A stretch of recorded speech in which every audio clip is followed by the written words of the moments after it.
All right, cool. We're rolling. All right, welcome back, everyone. Um, quick recap as we left off last session. Um, part of the group, Dr. Ajiri's group, had successfully piloted an EVA pod out of the station to rendezvous with the station warden, Warden Stikes, on deck F. They were just pulling into the docking bay as we left off, and at the same time, roughly the same time, Luger's group had made their way to the uh, docking bay on deck G and had made quite a few major discoveries that we had seen, having to do with the lifeboat of the USCSS Cronus, the Chiron, that had been recovered from the accretion disk of the black hole, somewhat different than what it originally was. But we shall get back to them momentarily. For now, we're going to start off and pick up where we left with Ajiri's group on deck F. Let me just preload the scene.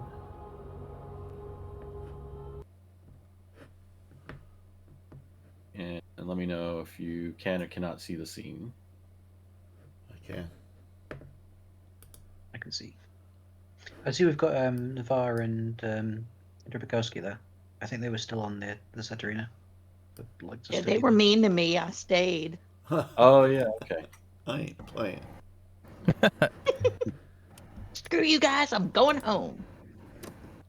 All right. So, yeah. So, retcon what I just said. Half the Vajiri's team went in the pod. The other half, Drabikowski and Navarre, had stayed on the Setarina to help Gray with repairs and to cool down a little situation that had been brewing between some of the crew members. So yeah, so we'll probably have three different places we're going to visit today, but we'll start with um, Berger and Ajiri just about to pilot into the docking bay 001. Let me just get some music here. Can you guys hear any music? No. Oh, there we No, go. no.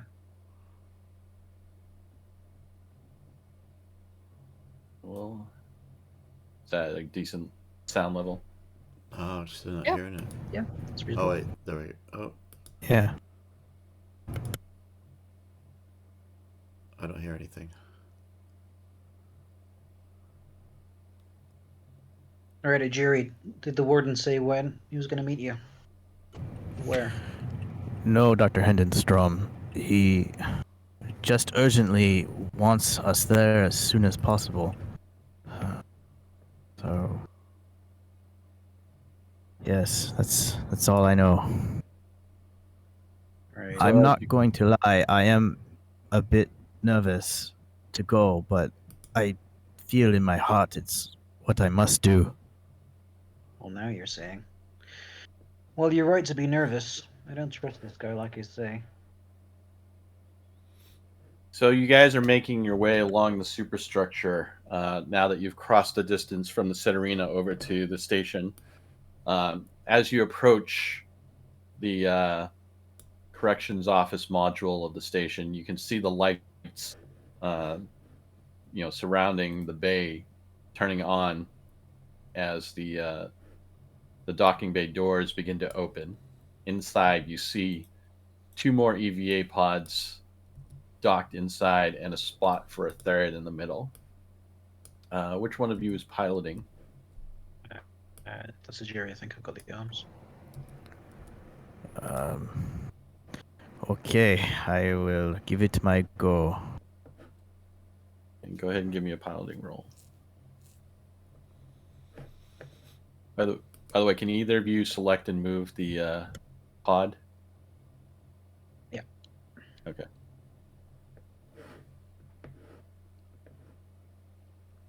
No mods for the piloting. Okay.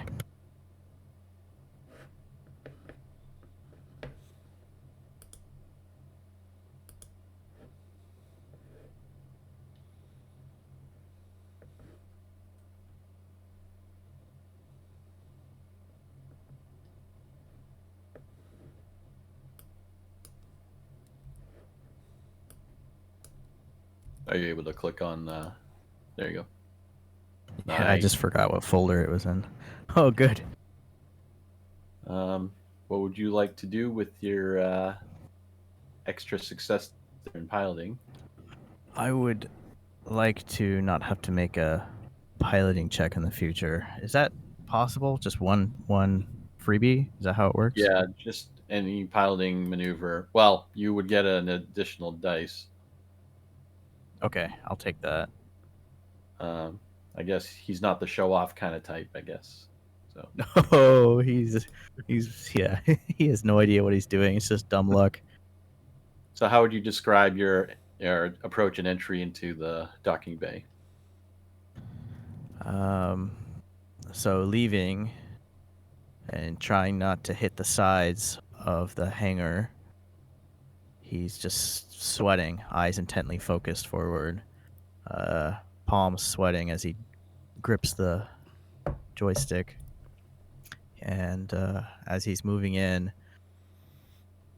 out from the hangar, swinging around to the side of the Cortana and heading towards the station, he starts to loosen up a little. And again, as he starts lining up again to try and make a dock, he begins to sweat. Okay. Nice and easy, Doctor. Yes, this is very, very stressful. You noticed while you were coming across the way, you started to feel like you were developing this bad headache that you sort of attributed to the stress of piloting this thing for the first time on your own. But as you got used to the controls, it still didn't seem to go away. Out of character, you have a new thing in your agenda story cards if you want to take a quick look. Okay, copy that. On the skills tab. I misclicked that empathy roll. What the hit? But as you approach the docking bay, your headache started to subside a little bit. Oh, my head. Oh, okay. Feeling under the Oh, weather I there? got this. Yes, it's just nothing but metal separating us from death to vacuum. Yeah, it's been a fun day. This is not what. Yes. I can't wait to go home. Okay, we're getting close. So you pull into the docking bay. As you do, the doors slide closed behind you. You see the lights along the seam of the docking bay doors that are now green switch to red as you park. You see on your instrumentation panel a notification that pressurization is beginning in the bay, and you can kind of see vents opening inside the bay and like a whoosh of like looks like steam as like the air begins to fill inside the space. Are you guys still in your spacesuits? Yes. Yeah, would be. Okay. You see an indicator on the panel of your EVA pod that pressurization inside the bay is complete and it now has breathable atmosphere. What do you do? Alright, so I said that I was am going to going- stay here, but I don't really like the idea of you wandering off there alone. So how about you head off first, and I'll follow you in as stealthy as I can. So if they jump you, I can come in to assist. That is very kind of you, Dr. Penstrong. Thank you. Okay. Before I go, I need to mess with some equipment. I want to take my pistol and just strap it to the side of my suit. I also need to take the surgical kit just in case some people down there need help. And why don't we drink and eat some of these rations before we go too? Yes. Sure, yeah, now's as good a time as any for lunch. Yes. let's see what this tastes like. Have you guys eaten or drank like at all since you've left the set arena the first time? Gray made me a sandwich Uh. right before he left, but apart from that, no. Because I drank, but I did not. I don't think anyone ate. I think the three of us when we went to the. Yeah, we all had water that you brought. Yeah, we had water. Yeah, but we didn't eat anything. Because anyone who had, I mean, you're about 13 to 14 hours going on from when the set arena actually crashed. So anyone who hasn't would have been getting close to being very starved and famished at this point. Just FYI. Yeah, I know I'm not in the current scene, Chum, but I had one food ration, and I've clicked it once at some point in the last couple of sessions. I didn't deplete it, and also did water. Okay. Just keep in mind, it's been a long day. It's still going. But yeah, so... All right, so what are you doing, Jerry? Okay, so I'm not quite sure how the food system works. I'm just gonna chow on some food now, but it says because there's a in the general for the where the food rolls are, I just have 0 for food, 0 for water. Does that indicate what I have on hand, or is that what's actually inside my system? So your rations icon in your inventory, did I create separate ones for food and water? Let me check. Thought you did. Because I think I would have had you populate one or the other when you first got ready to leave the set arena.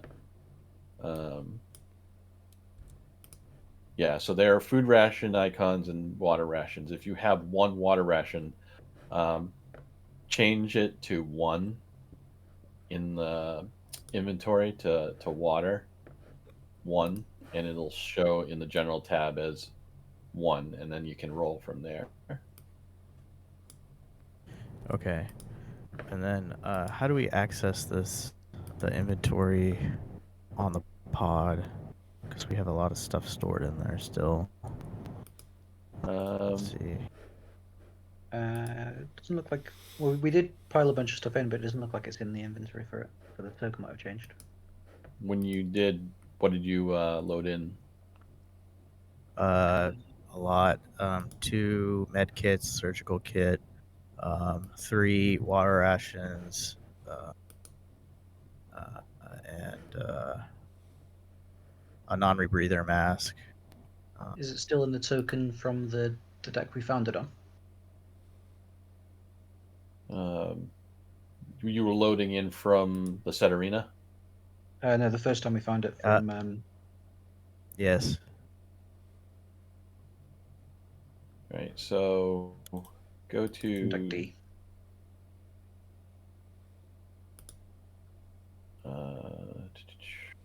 Where is... Oh, it was on the Erebos, or is it on the set arena? It was on the Erebus that we first found it, and we put a bunch of stuff in from then. On deck B? D. Delta.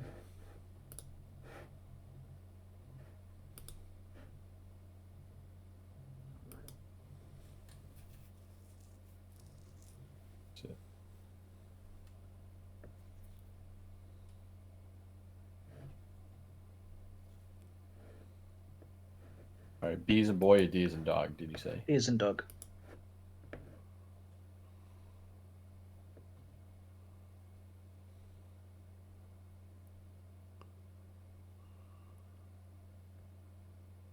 deck D was the VIP bay where you actually got the pod, and the only item like locker token was the EVA suit storage, and it only had EVA suits. It didn't have any food or water in it, so it must have been somewhere else.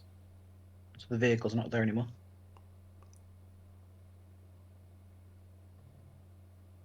I'll tell you what, I'm just going to populate it in your pod now. Just tell me what it is that you put in it.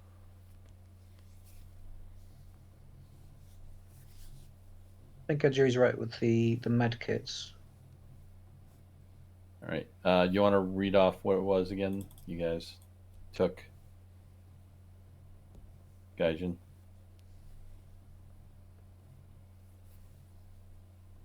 Gaijin, are you there? Nope. Hey, Gaijin, can you hear me?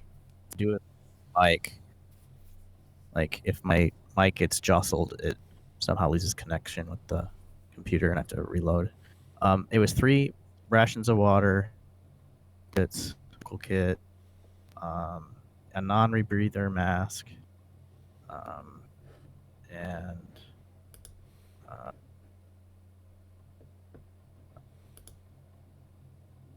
that was, I think,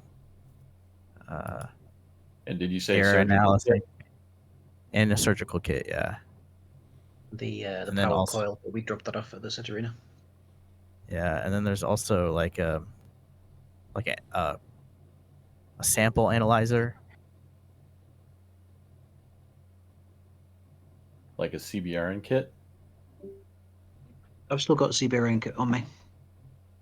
All right. Do you know what he's referring to as the sample analyzer? Something from the med. Yeah, exactly like that. The CB something. All right, so you do have the. I've still got CBRN that on kit. my inventory. All right. So can you guys access the EVA pods inventory now? I got all that in there. Okay.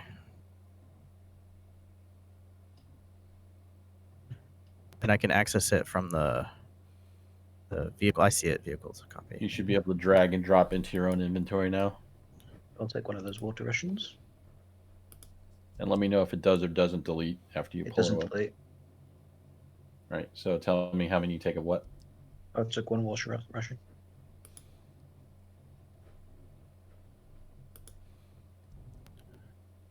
Did we establish that there were separate water and food rations? Yeah. So you've only taken water.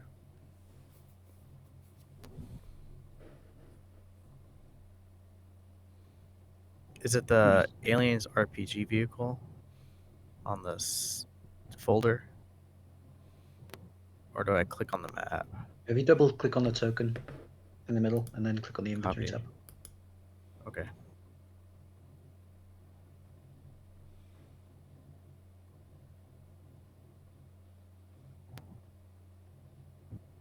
Anything else Yes, need to be deleted? There's nothing else. I'm not seeing anything for me when I click on the token. Hold on. Let me see if you have permission here.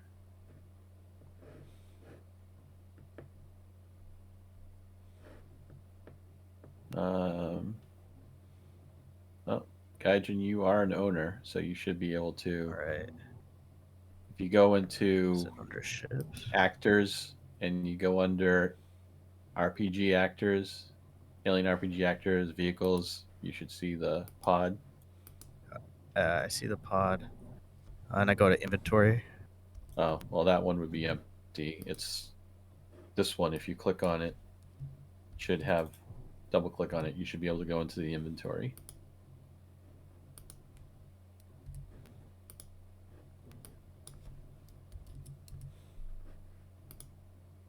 All I'm seeing is low grade cutters, but nothing in the footlockers. But you see it, room? Yeah, I can see it. It's weird. For now, I'll guess- just drag it into your inventory. Okay. So you So have that's- a rebreather mask in your inventory. Is that the one you're talking about, or is there another one? That's the one. That's the one I'm talking about. Yeah. I do have one. I just need the surgical kit and I guess 2 water rations, and I All feel right, like I so should take. change your water ration number in your inventory to water 3, Okay.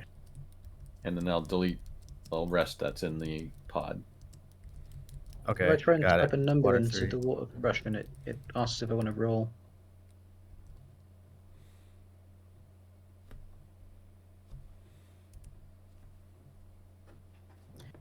Oh, Can I I take one see. of your food rations, Dr. Berger? I don't have any food with me. Oh, I thought you were carrying 3. That's the other thing that's in the inventory then. So I remember you set off with 3, and I set up 3 food, and I set off with 3 water because I couldn't carry all of it at the beginning. And that's one of the reasons why you're encumbered throughout most of the All right, beginning of yeah. our excursion. That would make sense. So I Did must you have put been the fooded. did you drop the food off somewhere at any point? Because it's not in your inventory.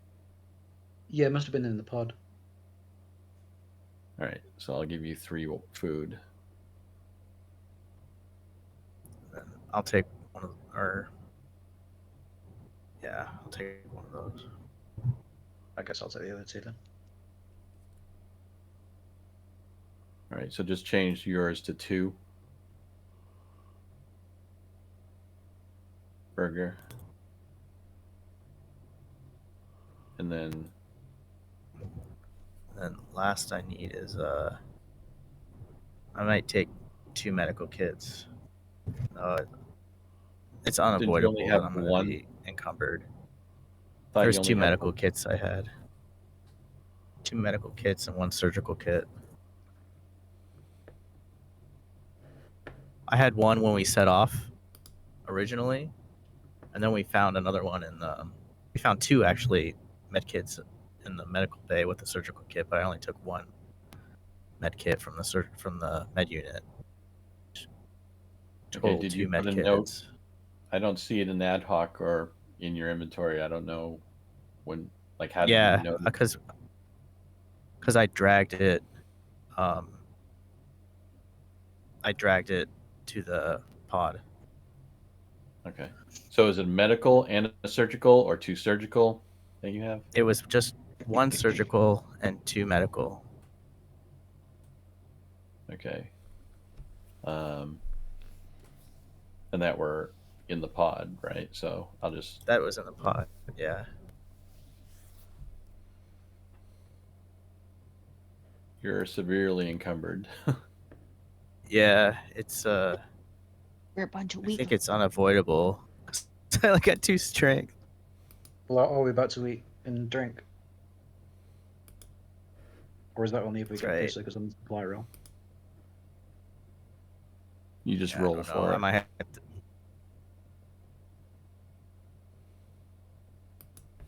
I said you want some food and drink supply rolls. Yep, please.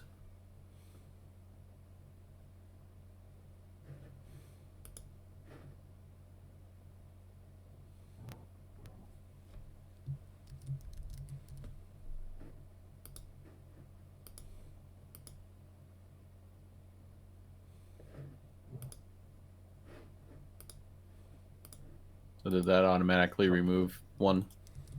yeah, it did.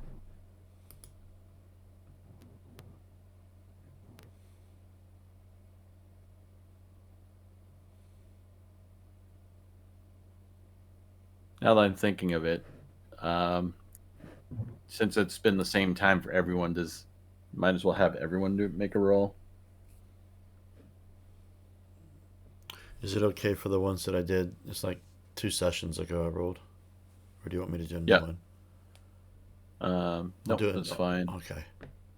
Oh yeah, And, I don't have any in my inventory either. I'm gonna say it's not a big deal for you guys on the set arena because you have the galley. You can just go down and eat. Okay. Um, That was gonna be my next question. and then Zan, just need you to make a food or a water roll.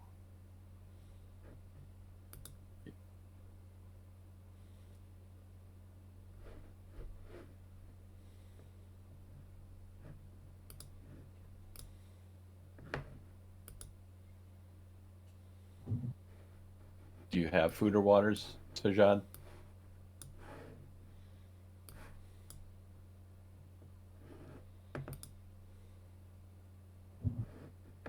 Can you hear me, Zan?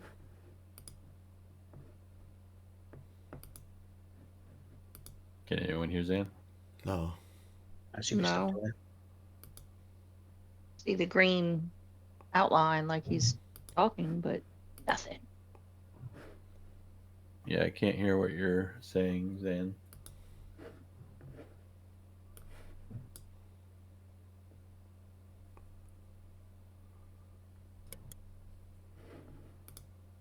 But checking your character sheet, I don't see food or water on your sheet, so I just want to make sure that you know that pretty soon you might be feeling the effects.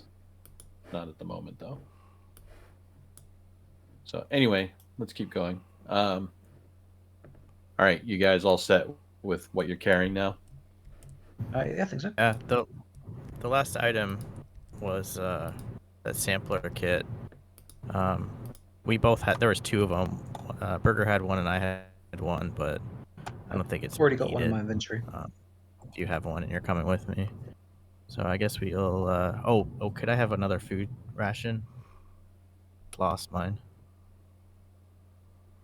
Did you use it? Yeah, I consumed my one ration. Oh, right, okay, I hand you one. Okay. All right, so I'll transfer it in a second. Yeah, this spacer food is just junk. Nothing like what we got at the TED Talk.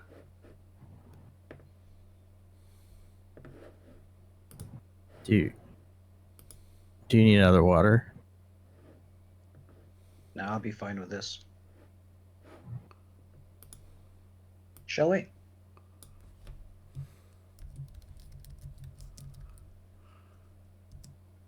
All right, what do you guys do after you've nourished yourselves? Right, so do you want to go ahead for this meeting? And I'll tell you.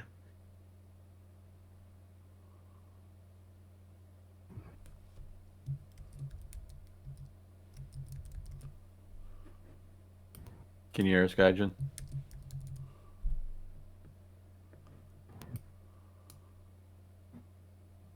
I think his mic might have. There you go. It was my headphones that time. Oh, this is annoying. Okay. Sorry about that. I'm ready to go. No worries. So, what do you guys do? Right, so you okay to go first? And I'll tell you. Yeah, yes. Yes, thank you. Let's go as quickly as possible. Do you need me to move your token, Gaijin, or can you? I can move it. Which should we go south or north? Dr. Yeah, well, Berger. south is, unless you want to go into the void of space, south seems good. No, I would not like that. So you see an airlock door south, currently showing as a red indicator on the panel. When you approach, you see it cycles and goes green, and it opens.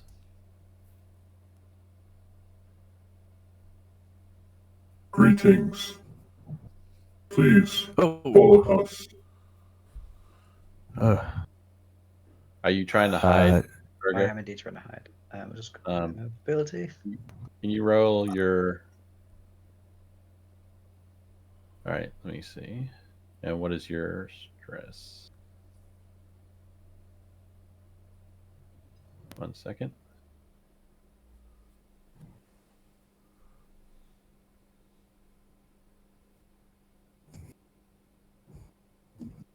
All right. Currently, you do not catch their attention, apparently, and you're able to Did duck I away. succeed enough to get a stunt, or did they take away one? It's just it's just an opposed roll to see if you got more than they did. If not I with get more than one than they did, do I get stunned? not with opposed rolls. No, Okay. it's just No worries. comparing rolls. Yeah, so I as soon as I hear a voice, I crouch and dart behind one of these pods. Oh, you scared me. Wait. Uh, what? Who are you? Were you expecting me? We apologize for startling you. Warden Stikes is awaiting your arrival. Please come into the airlock. Very good. Thank you for the escort. Right. So, as you come in, one of them closes the door, locks it. Kind of. The other one cycles the other door.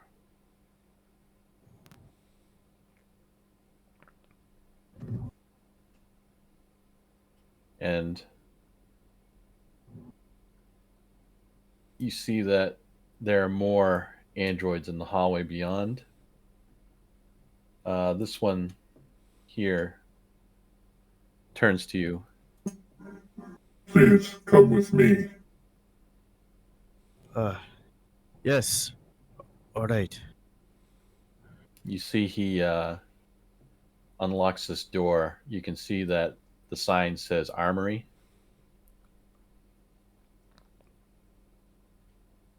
And he walks in. As I turn the corner, I take a glance behind me. And I think to myself, shit, he can't come through here. I'm gonna try and whisper on my comms. Dr. Parker, I'm being escorted the hallway outside the door. It's there's too many of them. I don't think you can sneak by them. Right, roger that. Roll. While you're speaking, I want you to roll a manipulation.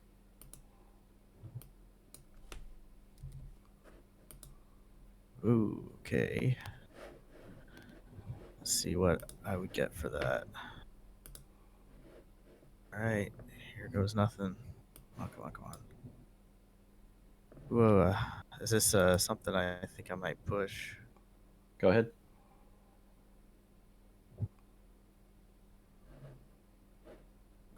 Come on, I got enough dice, I can do this. Okay. Roll stress.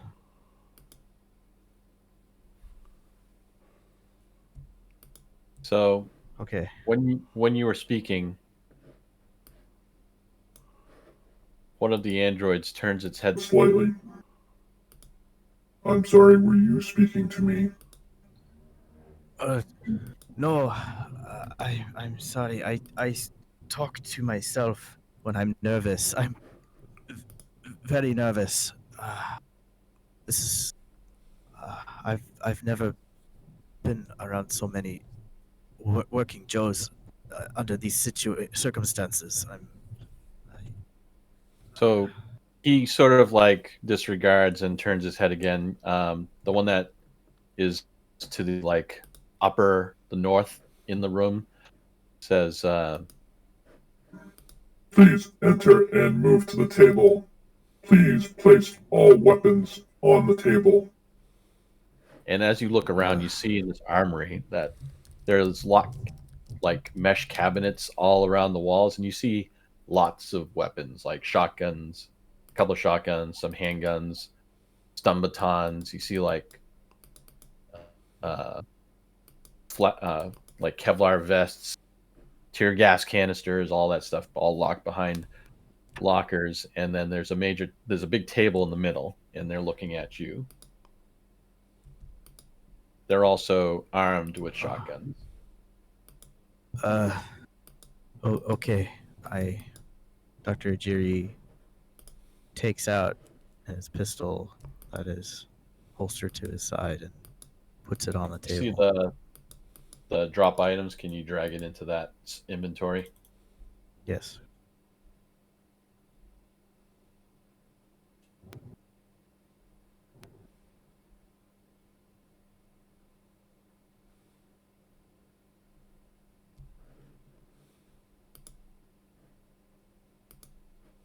While this is happening, Burger, what are you doing?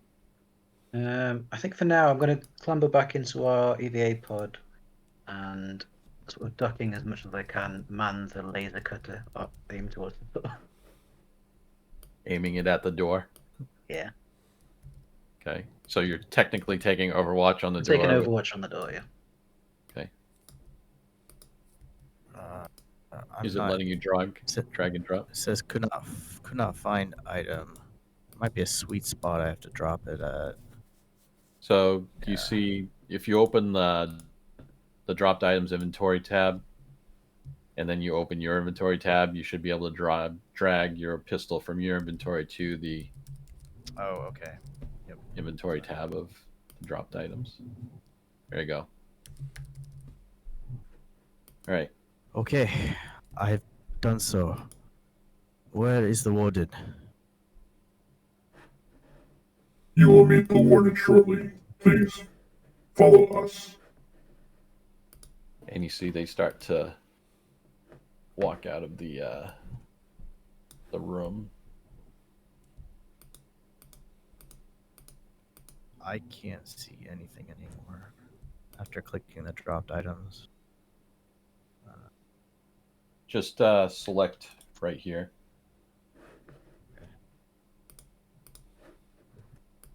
With like a left click or... Just left click and drag, like right here. Okay, thank you. Okay, let's go.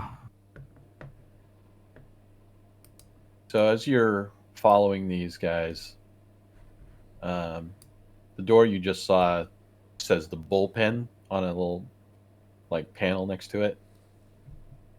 They're walking past that.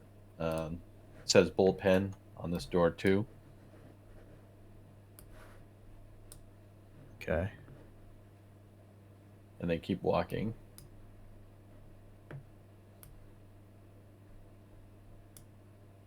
Please follow us. Yes, I'm sorry. You're walking too quickly. They get to this door. They hit a panel. They walk in. As you enter, you see some strange things going on. You see this android over here has a flamethrower, and he's currently like shooting it down into the stairwell. The you know, like there's a ladder and like it goes down into the deck below, and he's flaming down into it, and you can see that it's catching fire on spots of the wall inside the little ladderway. And if you look closer, you can see what looks to be like almost like dark charred vines and like strange organic shapes that are being charred by this flame throwing android. What is that android doing? I look to the one next to me. Taking care of biomechanical contamination. Please follow us. Okay, And I'm trying, walking. but you're walking too fast. This is so much. I brought some medical supplies. I hope I can be of some help, but they're very heavy. And are you still fully like your helmet on and everything for your suit? Yeah. Okay, give me an air roll. You've been hefting a that. lot of weight.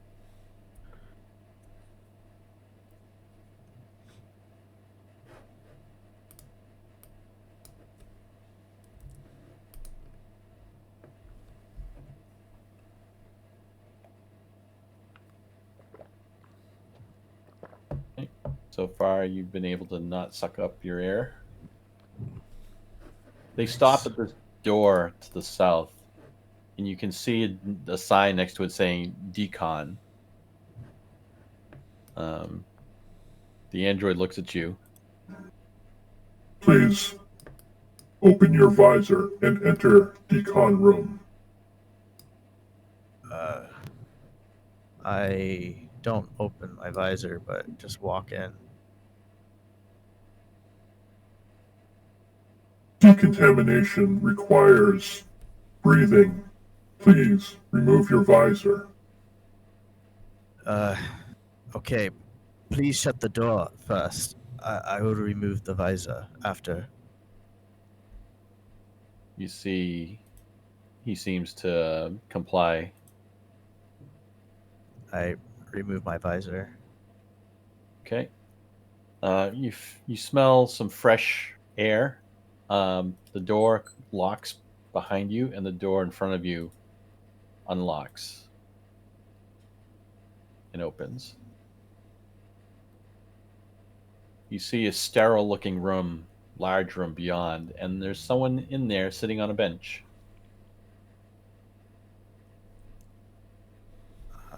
I begin to looks slowly over. walk towards him. He looks over at you. You can see that his hands are zip tied. He's wearing like an orange jumpsuit. And he sort of regards you for a moment. And he says, "You don't look like station personnel to me. Who the hell are you?" No, I am here on a research expedition. I'm here to examine the anomalies present on this station. We just arrived. And where is the warden? What is Warden Stikes? Before he answers, you can see on his jumpsuit a name tag. The name says Alex on it. Alex. And this is what the guy looks like. Okay. He goes, "Wait a minute. You're part of the crew of that ship that just arrived, right?" Yes. Yes, we are. So you know Captain Luger. Yes.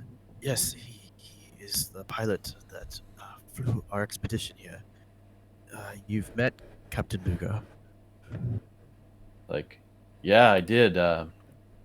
Me and my group actually saved their asses a few hours ago when they were getting attacked by a big squiddy. Yes, he mentioned that.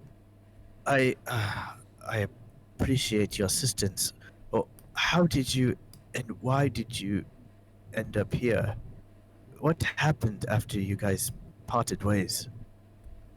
See, he gets up off the bench, but he sort of like puts his hands in front of his mouth and he gives a nice throaty cough, like, and like he looks down at his hands and you can see some sort of something he coughed up in his hands. He sort of wipes it on his suit. He goes, "Well, yeah, we told them to rendezvous with you if they wanted, but we needed to bring them to see the boss, but that didn't happen, obviously. And in the meantime, my group and I, we kind of got separated. Everyone started acting weird. I turned tail and run because they started acting like crazy. One of those crazy, like, long-limbed freaks that we see here on the station, and I went the wrong way apparently and got grabbed by a couple of Stikes as androids, and they brought me here. I don't know what happened to the rest of them." Are you sick? Dr. Jerry closes his visor. Like, well, I was, but I'm starting to feel better. Something in this room they're doing apparently is helping, and you can see that where he had vomited, like on the floor earlier, seems to be a pile of these like strange-looking worms that have been basically dried up and are like flaking up as if they had been cooked. When did your symptoms start to appear? This is the first time I've talked to anyone on the ship. Is this a common phenomenon amongst the rest of your prisoners? I mean, this is Well, I normal. guess it depends on the person, but yeah, there's something on this station that gets people sick, and we're not sure really where it is or what's happening, but doesn't matter if like whether you're in a suit like yours or not, it just seems like to affect everybody. I guess I was lucky that Stykes picked me up because he's got the only decontamination room on the entire station that works. So you saying you feel better here? You feel you're improving, right? He's like, well, I'm not 100%, but yeah, I mean, I was starting to go off the walls myself. I was starting to get all anxious and angry and seeing just purple stars and puking up these damn worms. But after 10 minutes, I already started feeling better. They got this on a 30-minute cycle. They said that should do it for me. I don't understand. How would they? Okay, where is the warden now? Oh, you'll Where is meet him. Warden Stykes? Yeah, you saw the bullpen on your way past, right? Yes. Yeah, that's his office. He's in there right now. I don't know what he wants with you guys, but I'll tell you, he's going to want to find out where my boss is. And if you know, you probably should tell him. No, I don't have any information on that. Well, lucky for you, probably. I don't know if knowing that's good or bad, depending on what Stykes is going to do. Do you know if the ship's AI has gone rogue? Is Stykes controlling all of the androids, or is there another, I don't know, some other host that is possessing half the other androids on the station? Is that I don't know what you're talking about, buddy. All I know is these androids, they try to round up any of the humans they find, and the only humans left are us prisoners. I don't know how they work, what they're doing, or why, but these ones apparently still listen to Stykes. Do you need some water? Oh, that would be nice. Be nice to wash the taste of worms out of my mouth. And he walks over and reaches out his zip-tied hands. I open the cap and hand it to him. All right. He takes a big swig, takes the first swig and like swishes his mouth, spits out, and then he takes another one and actually drinks. He's like, "Oh man, that tastes good. It's not like all that recycled crap that we have on the station we've been having to drink. Thank you." Yes, I never thought about that before. You're welcome. He hands it back. So, where's the rest of your crew? Why are you the only one here? We got separated, as you could see. This is all that was available for us. I'm the only one that's available to come and meet the warden, unfortunately. Where's the rest of your crew besides the ones that I saw? I couldn't tell you. All I know is all I hope is for their safety. I could not tell you where they are. So now he's looking a lot better. Like you can see like color coming into his face. It's been like 10 minutes.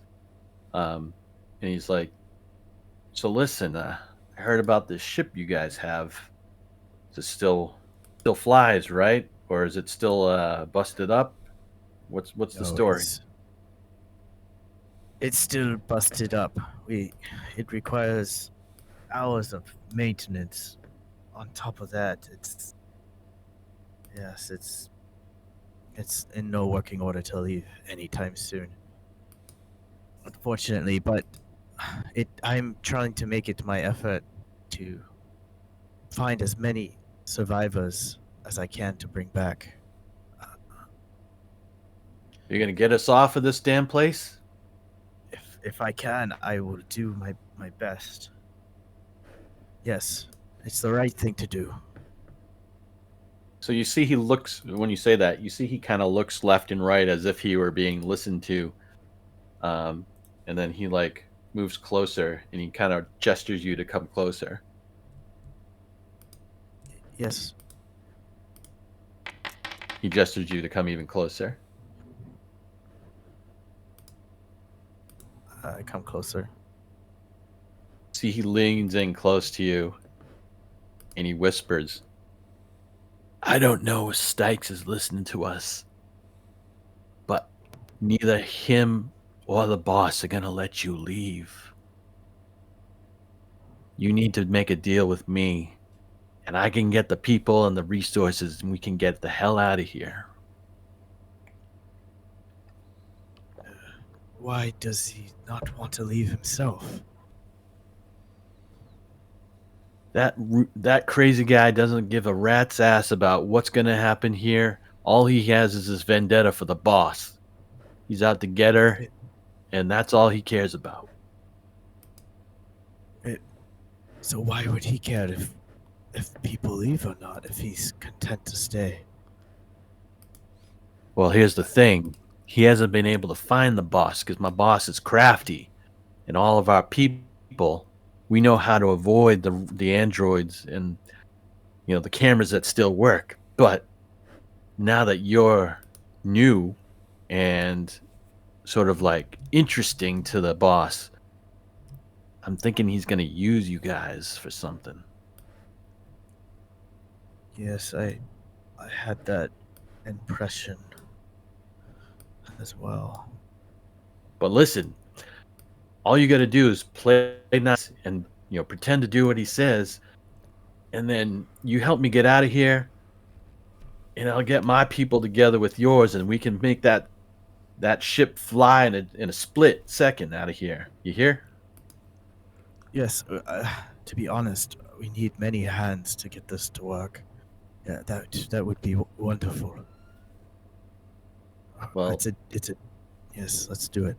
It's a deal. right. But I need to get this, so you need to do something. You need to either convince Stykes that I need to go with you, or he needs to let me go, or something, for this deal to work. You hear me? Yes. All right. All you need to do is make it so I can get to the stairwell right outside the door, and I'll meet you guys later. Meet us on G deck. G deck. All right. And your name is Alex? Alex, your captain will remember me, and I'm sure you won't forget me now. No. Thank you. So right about the same time, serendipitously, the lights in the room kind of change color from this medicinal, sterile blue to sort of like a regular iridescent white, and you sort of hear like the cycle of a machine go kind of cycle down. You hear the doors unlock, and you see one of the androids come in. Decompression cycle complete. Please follow me. Alex, remain where you are.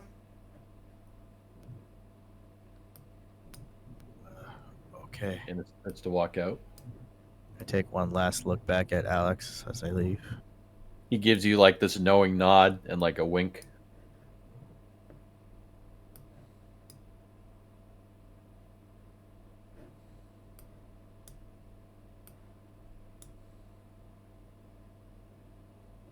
My visor's closed. Okay. I'm heading out. may now go meet the warden in the bullpen. Okay, I think I know where to go.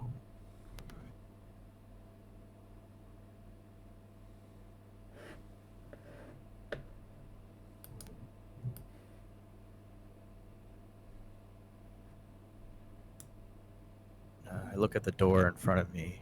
Is that the door I need to proceed? It says detention cell 1. I turn right and continue down the hall. You see this android here. Are you looking for Stikes? Yes, I'm looking for Stikes. Please enter. And you see he turns and unlocks the door and steps out of the way.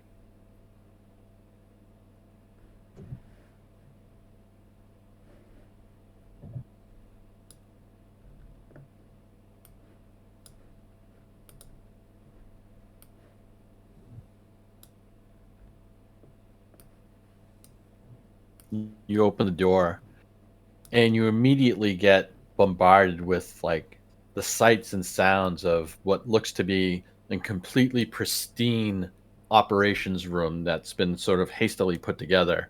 There are desks, monitors.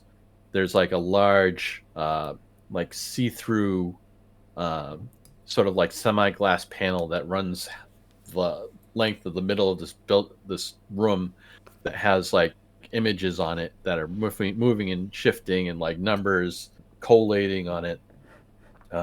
You see several androids at different desks and workstations, and you see this gentleman who looks to be staring at you intently behind a desk as you walk in, and he stands up. The name is Stikes.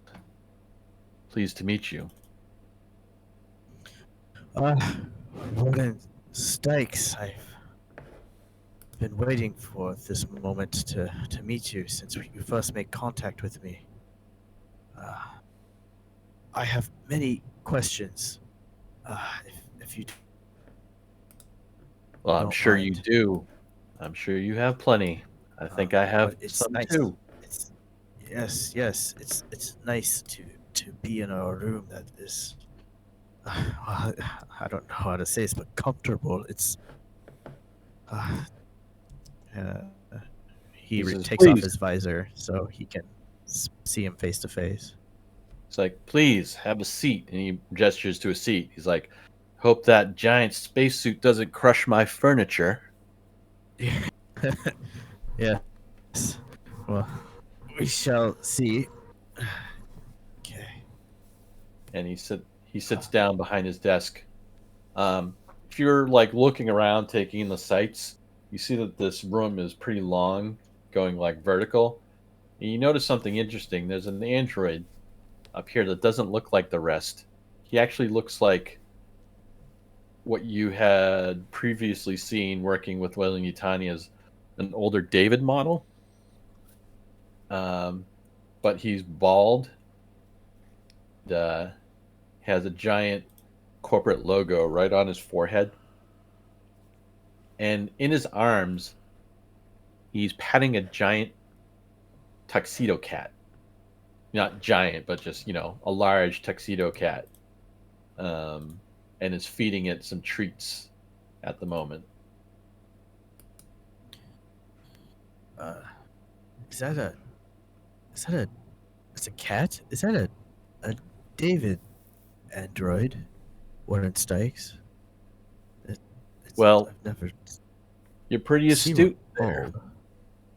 He is. He happens to be an older model, but he's got his purposes. He's my bodyguard, actually. I call him Crash. Actually, I didn't make up that name. The rest of the team made it up because he looks like one of those crash test dummies, Yes, I remember them from the commercials many years ago. Yeah, they still use him sometimes. I guess they have their uses. But Yeah. so tell me, who are you exactly? Uh, well, we, we are here to do a scientific expedition to study the anomaly that has, well, since I've been on board, it's quite taken over the station. Am I correct to assume this? Well, what do you mean? What kind of thing? I've He's looking I've at seen you strangely. like contact, extraterrestrial life. We've made contact right before you you must have been watching it. How else would you have known that we were there when you used the comm systems to contact us? I, Oh, you mean you these must creatures and things that are all over the station? That's what you mean, right? not just the creatures, but it was a bipedal, humanoid, telepathic. I don't know how to describe it, but it wasn't human. It wasn't anything like I've heard about in the past. Um, as far as extraterrestrial discoveries, uh, I do you know what I'm talking about?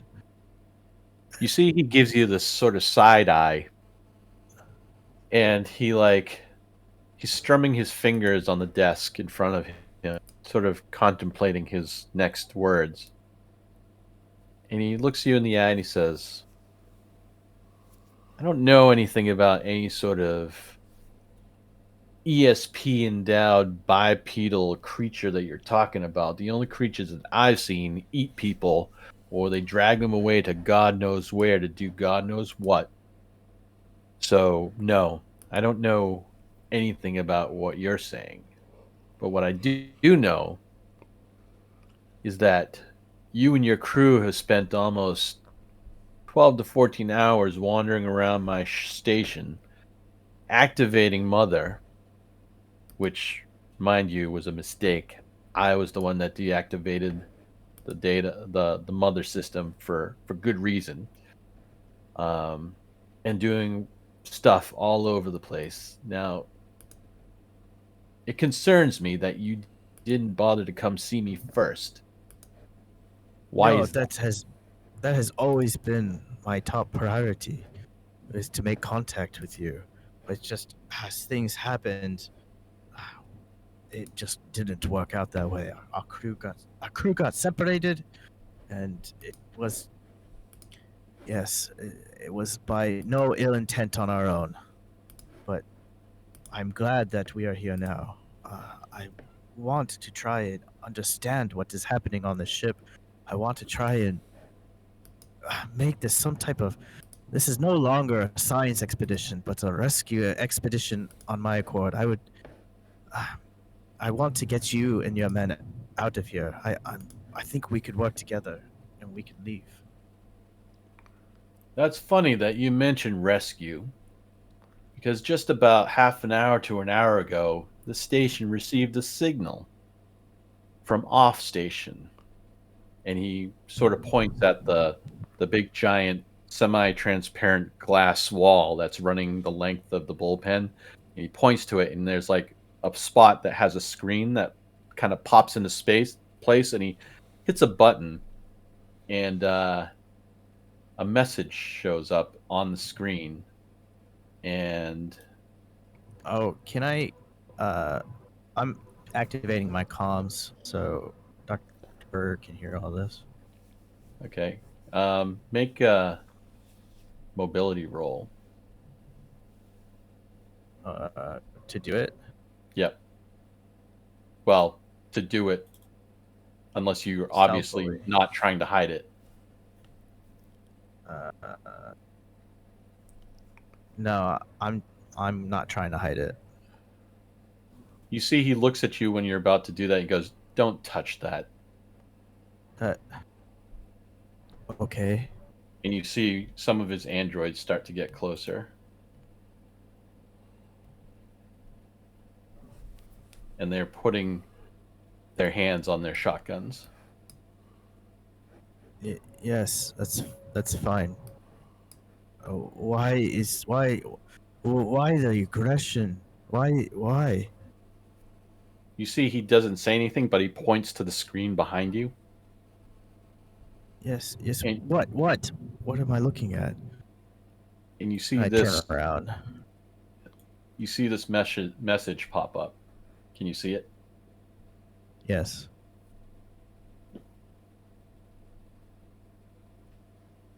Now, why don't you tell me about this message?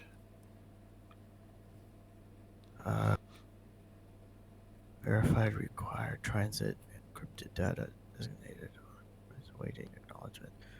I don't know anything about this message, but if they're sending a rescue here, isn't that wonderful news? Tell me, Shouldn't what do you she- know? Yes. I'm sorry to interrupt, but what do you know about Ironfish? Iron. I don't know anything about Ironfish. If you would like, I can try and contact my colleagues right now, and maybe, I don't know. They would know. This is you're kind of making me a little uneasy, Warden Stikes. Could you just please have your androids just back up a little and lower their weapons? He looks at you again with sort of a side eye and regards you for a second. And then he sort of like lifts one of his hands without looking at it and just like flicks two of his fingers. And you see the androids, they take their hands off the shotguns and they move back to the corner of the room. Now, is that better? Yes, it's much better. Now, I don't know anything about this, but I'm ecstatic and very pleased that they're coming to save us. Why does this concern you so negatively, Warren Stikes? Well, here's the thing that concerns me, Doctor, or is it Professor? Is It's it Doctor? Doctor, yes, Doctor. Dr. Ajiri. That message. Yes. Hold on. Let me refresh my memory. He pulls up on the screen and goes, "Here, let me read this. To Erebos Class E Prison Unit 453339. Yep, that's our call sign. From Network Comcon 76300. Unidentified Wayland. Interesting. Aware of your situation. Expediting rescue team. Arrival within 6 hours. Absolute highest priority. Verification required. Transmit encrypted data. Designation Ironfish. Awaiting acknowledgement. Sounds all pretty plain and simple, right, Doctor?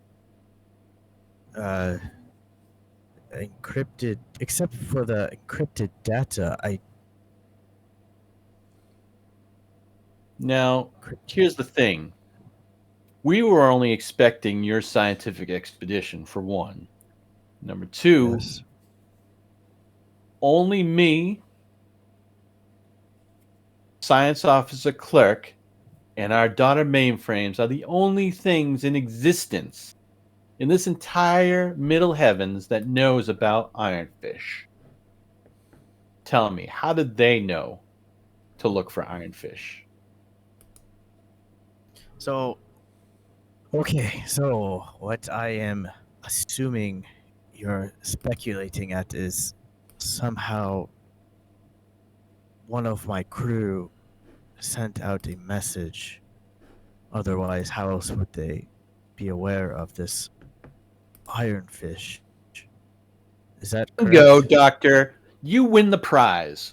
Yes, I am quite concerned that one of your crew in the last 12 to 14 hours walking around my station activating Mother and not coming to me has informed someone of Project Ironfish. That is very concerning to me. Yes, I happen to know exactly who that crew member is. But I'm very sorry. What is?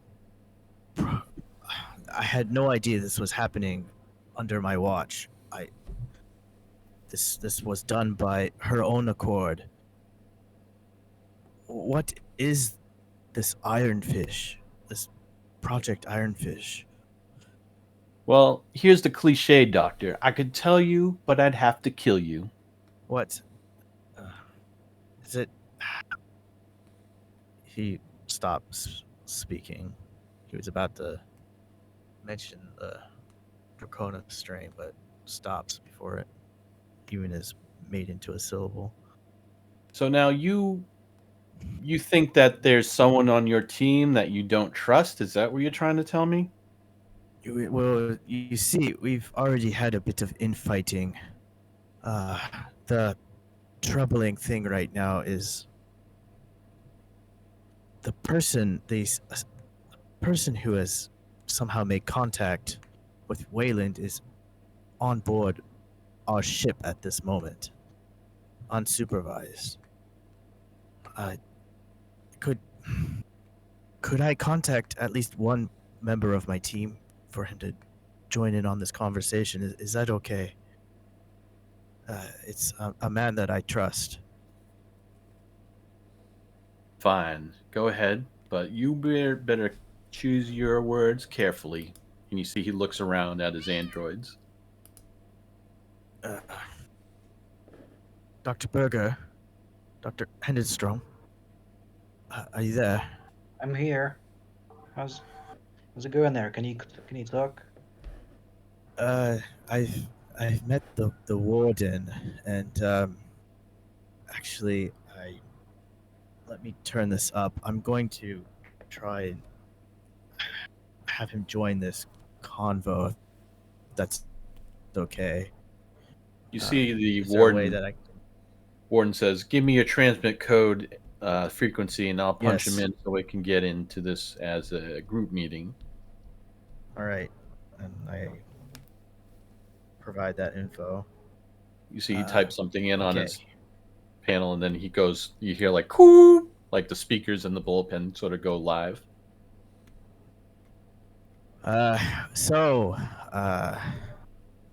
Dr. Hendenstrom, this is Warden Strikes. We are,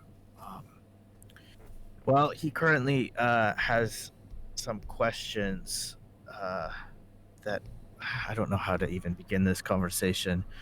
So I'm just gonna go to it. Dr. Drabowski has sent an encrypted signal to Wayland about something called Project Ironfish. I'm 100% sure that is why she's been acting so suspicious. Wait, hang on. So Um, Wayland?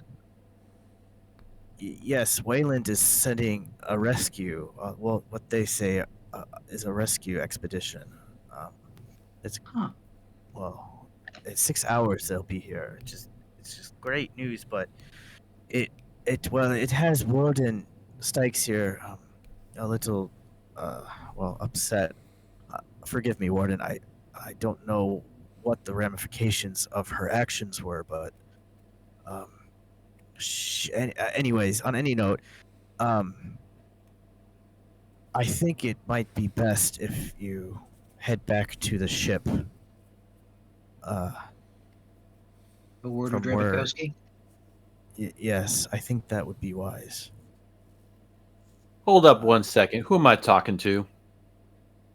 This is Professor Berger please. Hedenstrom, the Helgott Institute. he's a brilliant man. Yeah. Hedenstrom, Demonstrate. huh? Wait a That's right. minute. And he types up something. You see Jerry, he's like looking at something on his computer. Oh, Berger Henstrom. Yeah, the company did mention you to me before you guys left for your mission. You probably familiar with my methods and well, not my methods, but methods of the system now, aren't you? What are you getting at, Warden? Let's just say that not all of Ajiri's team have such a pristine past, right, Henstrom? Sure, they already know about all that. No need to go into it. Well, all right. I didn't want to make sure. I just wanted to make sure we're on the same team, same level here. Now, do you know this person that the doctor here seems to be concerned about? I do, yeah. And you all seem to think that this person is acting alone, correct? Yeah, as far as I'm aware. And how do you think this person came up knowing about Project Ironfish? Well, I do know that.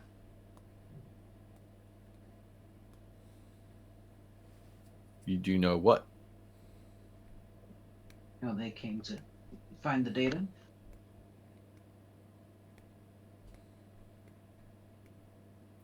Doctor, if I could retrieve this disc for you, would that make the situation? Would that calm the waters between us, Doctor Stikes? Or I mean, sorry, I'm nervous. Warden Stikes. He looks directly at you, and you see a big smile on his face. That would go very far in solidifying our relations, Dr. Ajiri. Oh, if I make this transfer to you, would you assist us in trying to get people off this ship, off the station to our ship? Well, the only people that matter really is your crew, my chef, and me. Everyone else here is either an android or a prisoner, and none of the prisoners are going to be leaving the station. Okay, so. Okay, well, All right. I had a bit of a time to talk to one of the convicts here on the station, and he seems to be quite certain that you don't, in fact, want to leave the station. Oh, you talking about Alex over in Decon? Yes. Come on, Doctor. Have you even dealt with prisoners before? No, I haven't. They're going to tell you anything to get what they want. Doesn't that probably make sense now that I say it out No. loud? Yes. It of course it does make sense. It was always one of my first concerns after we learned that, all hell hit loose on the station when we first arrived here. Was, so okay. So we have an understanding. You and I and my crew all wish to leave. Is that correct? First things first, Doctor. There's some unfinished business that I have to deal with.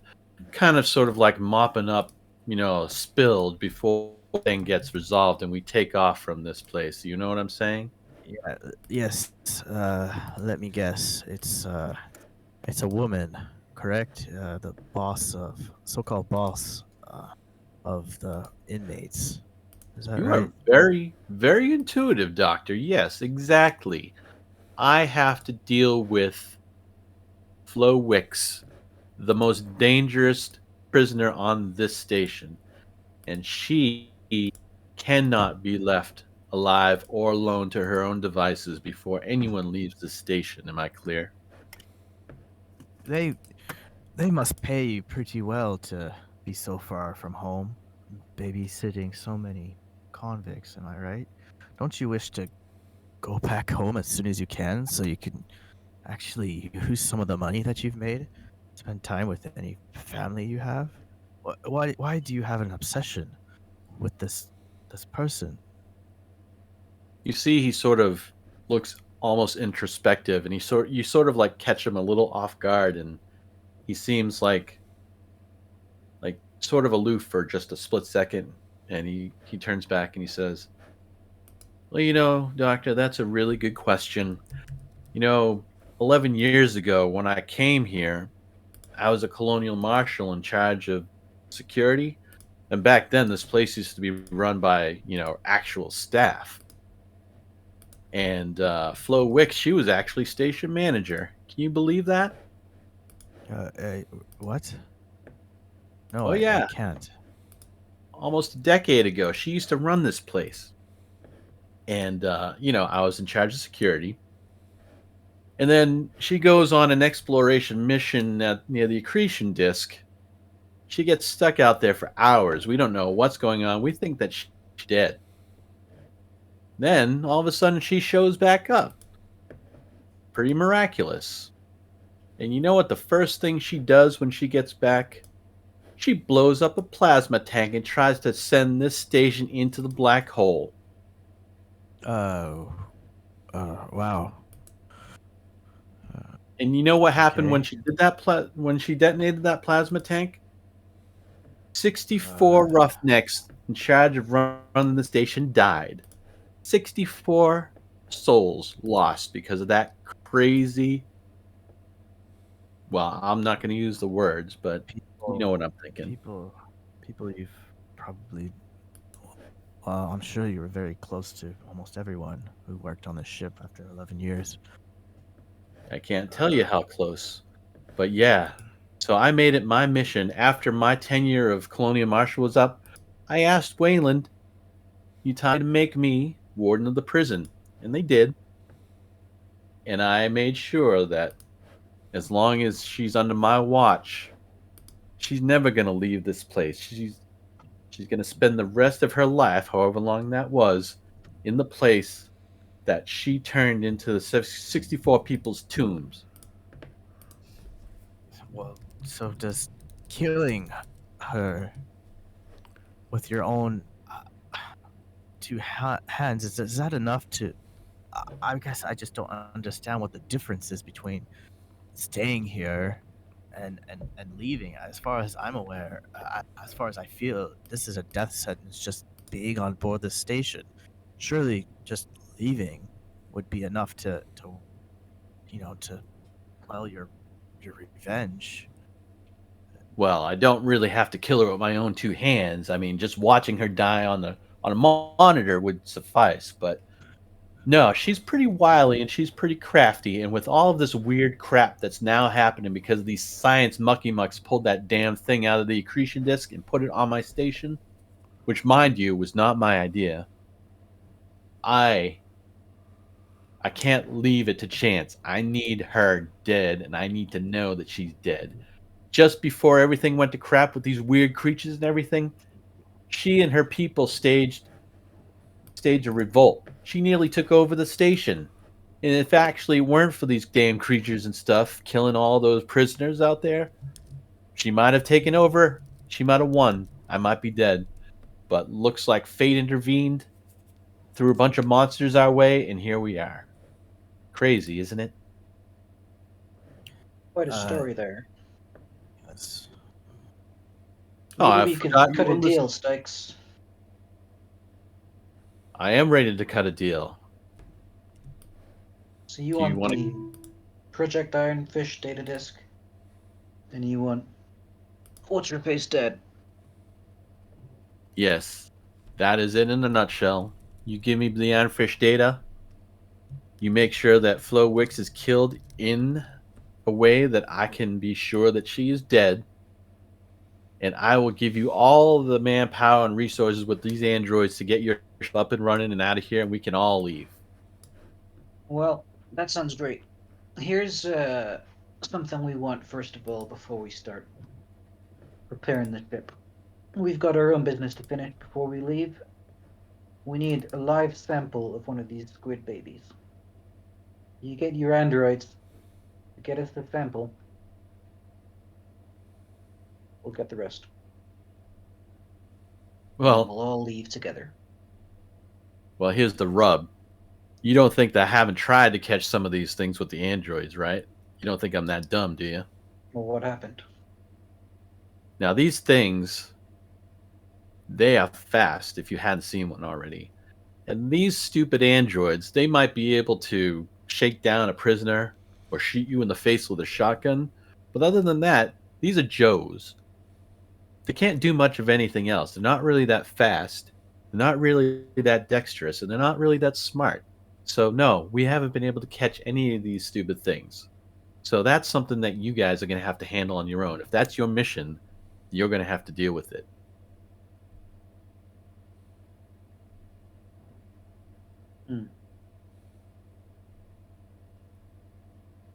We need weapons in order to get the ship working.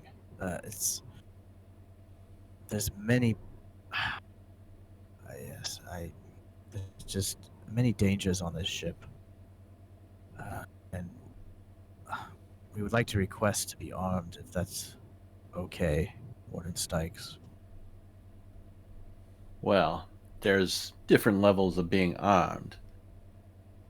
I'd be willing to give you some probably non-lethal projectile rounds and launchers. I'll even give you some flak vests. Those non-lethal rounds, have you tried shooting at the squid with them? How does Well, that I go? haven't. They do a pretty good wallop if you get hit by one. I can't imagine something the size of a football is going to be feeling all that well if you get hit. That's Right. better than nothing. Those will come in Okay. handy. We'll call that a gesture of goodwill then. I would like my pistol back, if that's okay. Well, now, that's not the story. That's an EVA pistol. That's pretty dangerous shit.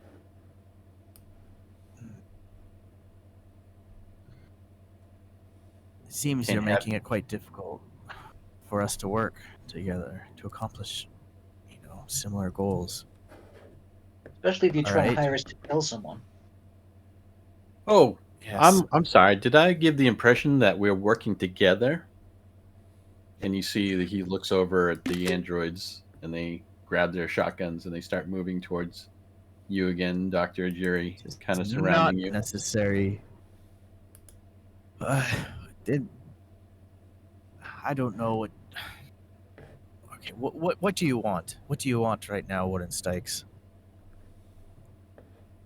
I'm telling you What do you what want you're gonna. for us? Well, this is what you I want us want. to track down this person, Flowix? Is that her name? Exactly. Release Alex. Alex, I'm sure could surely lead you back to her, right?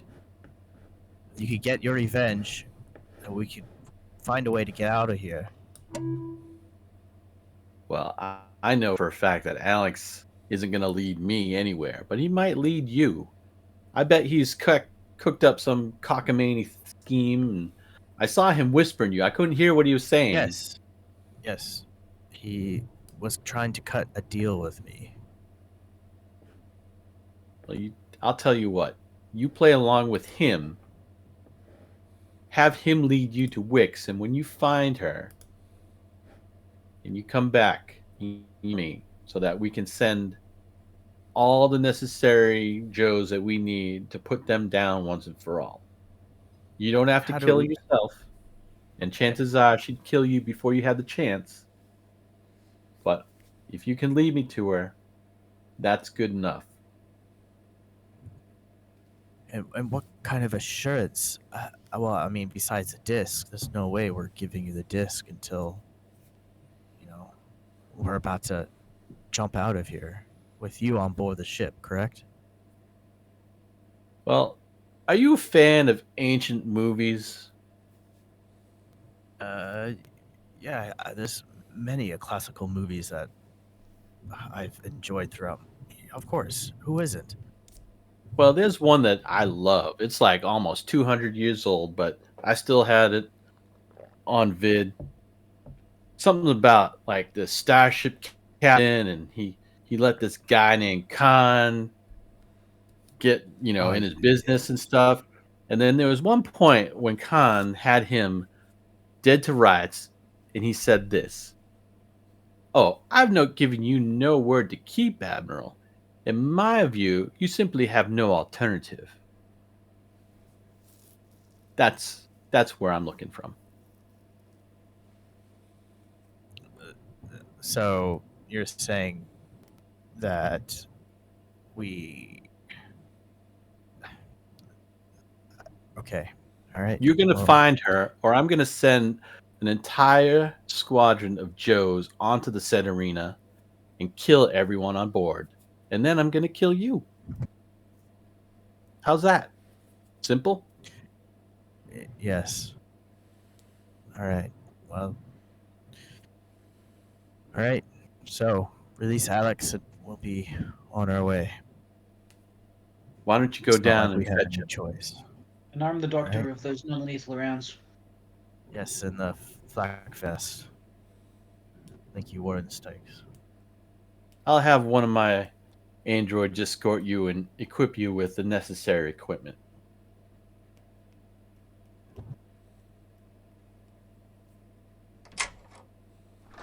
You see the door open. He hits a button and the comm connection terminates with you, Burger.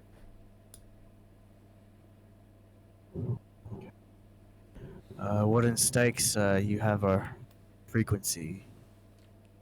Um, we'll be in touch. Yep. As soon as you get that information, you contact me, and then we'll make everything good. Okay. We have an understanding, right? Oh, we do. Leaving.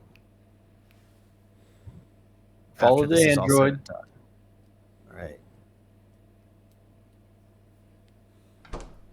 You see the android heads back up to the armory. Excuse me, I need to get Alex, the convict. Sykes requests that you be equipped so that you leave immediately. He mentioned that Alex would be coming with us. Will we be going to meet him after we get equipped? To your recognizance once you are equipped. Yes, okay. Right. So, what are you allowing me to take with me? You can either keep your spacesuit, or we can equip you with a Kevlar vest, which is less cumbersome.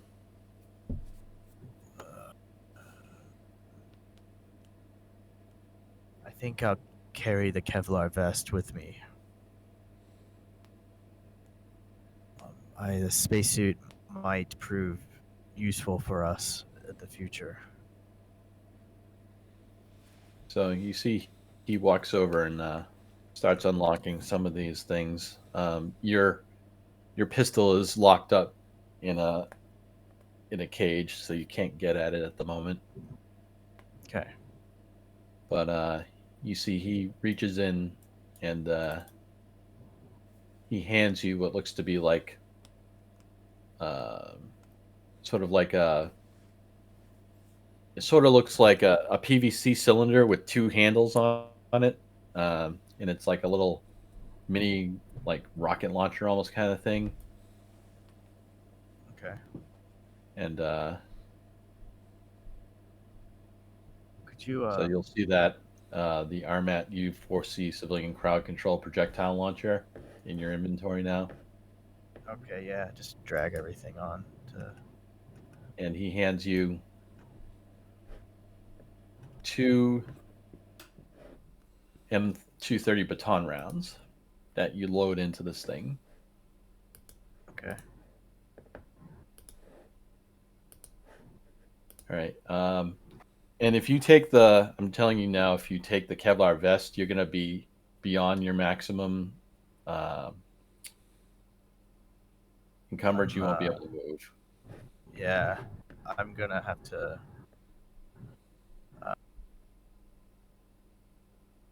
I'm gonna try and get Alex, I guess, if maybe he can carry it for me.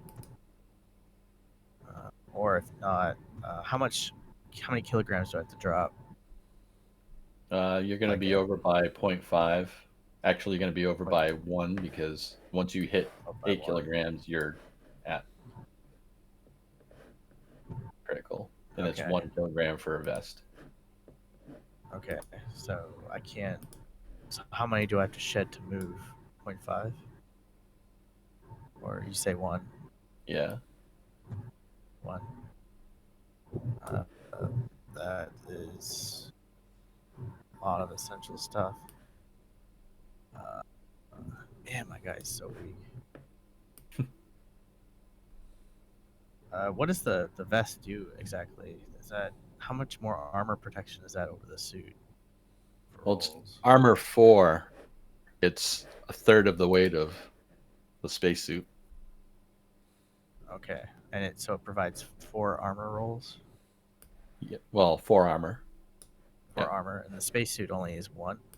Well, the spacesuit is 8 because you're basically in a giant diving bell kind of thing. Okay, I think the spacesuit will be more useful for right now, so I'll forgo that. Okay.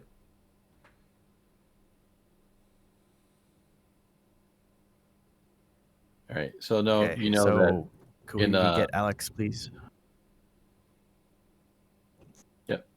I think I'm gonna have to check the rules, but I think every time you move, you're gonna have to start rolling mobility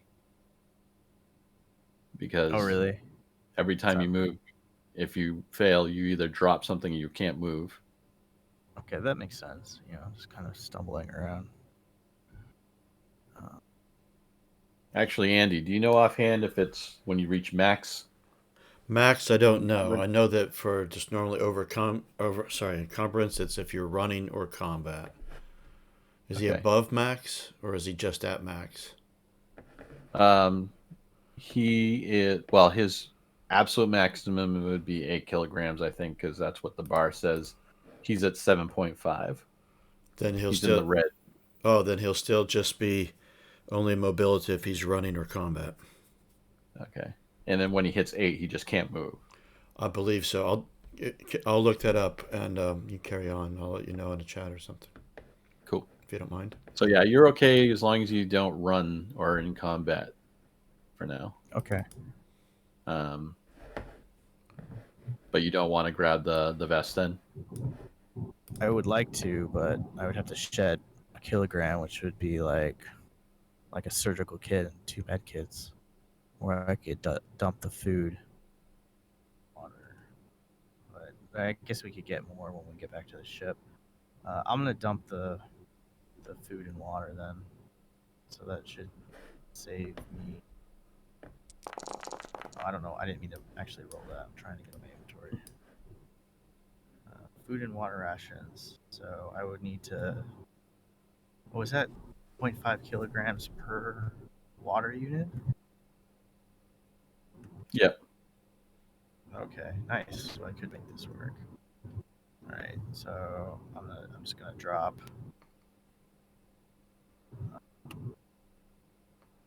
Actually, it doesn't change anything. I don't know why it's not changing. I take the water away. Oh, by just having the in your inventory. You'd have to drag it out of your inventory. Oh, I have to drag it out. I see. You can put it in the dropped items inventory for now. Yeah, I'll put that in there. Get to the side menu. And give it to Dr. Berger, this flak armor.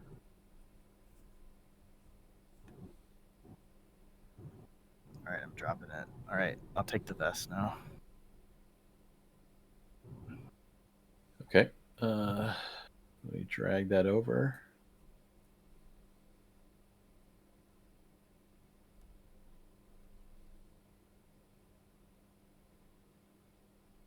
All right. You should see it in your inventory now. Alright, cool. And just FY armor, you can only wear one or the other, so only one can be active at a time. All right, copy that.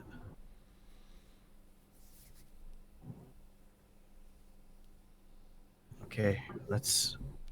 You may now proceed to retrieve Alex. Yes. Okay.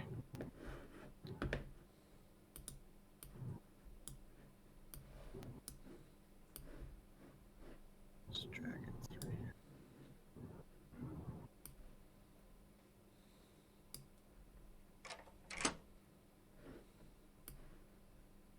See the android locks the door behind the.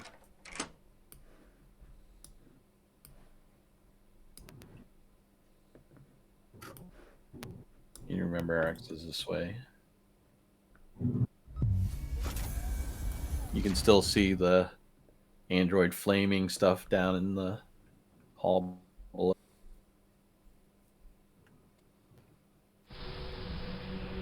I forgot to ask Stykes about Mother.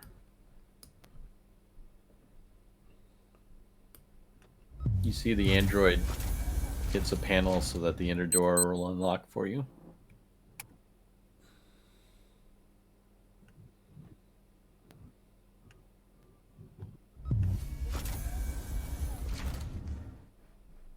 You see Alex standing there. He turns around. You can see he looks incredibly well compared to what you saw earlier. Alex. Wow. Yes. Yeah. I'm taking you with me. What? How did you do that? Well, I don't think the warden wants to stay on here just as much as you do. That's crazy. I figured that he would send you through the ringer. Yeah, well, he is quite obsessed over your boss, but I think everyone still has fears and basic needs. The survival instincts in them, I'm sure, is somewhere in there prioritizing. I don't know what I'm saying. Anyway, let's go. This place is giving me the creeps. You don't have to me twice. Okay. And can I, Android? Can you remove his bindings, please? Yes, that is allowable. And you see that android lets Alex walk up, and he pulls out like these sort of like clippers, and he clips the zip tie off of Alex's hands. You see Alex rubbing his hands like, oh man, my hands are numb. Don't do it so tight.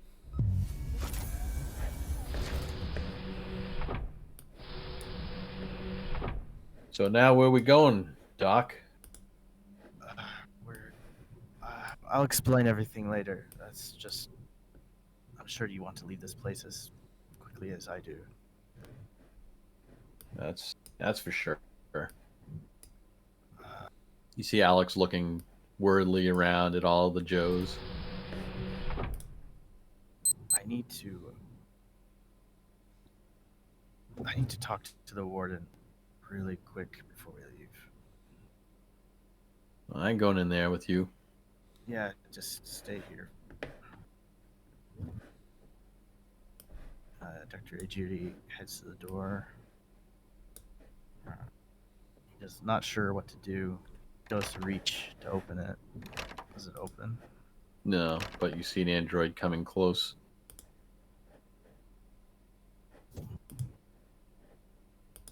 State your intent.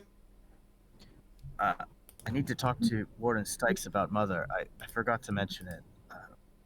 What dangers does Mother pose for us? Step aside and I will unlock the door for you. Thank you.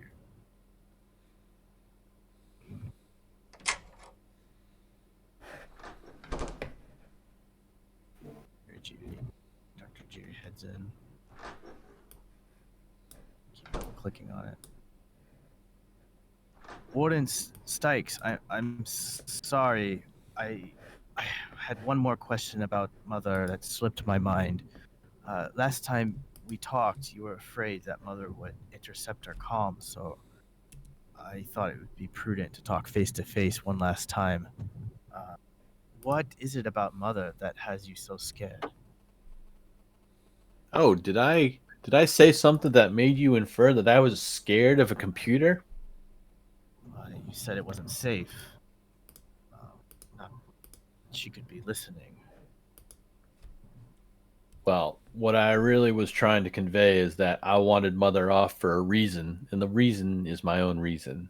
Is that good enough for you? Okay, well, that's fine. All right, you know how to contact us. Yep, I'll be in touch, and you be in touch as well. Yes. And I'll leave. Close the door before I wave Alex forward. See the android lock the door. Alex All starts right, shuffling. Alex. All right, can we get out of here? Yes, let's go.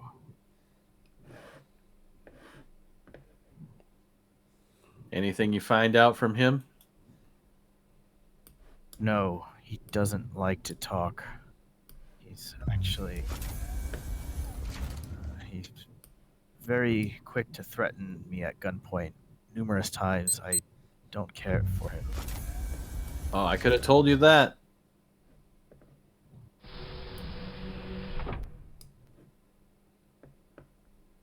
Okay.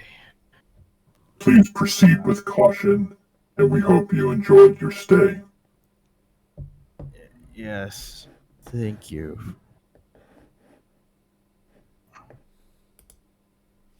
All right, Alex. They let you take a pod? That's crazy. Yes. It's really the only way to get around. Okay, Okay, here up on the bottom. Give him a wave. Okay, I see. Is that your buddy? Yes. We need to have a quick chat real quick. Please go into the pod. You don't have a suit on, so it only fits 2 people. I'm We going should to be probably piloting it. take one of the other ones real quick. Oh, that's a good idea. I think you should take the other pod. I think one of us should go with him. Wait, I'll be piloting for him. Just All to right, make it well, I'll easier. take another. Let's. Where are we going? Setarina? Senorita. And Let's talk there. let's talk there. Yes.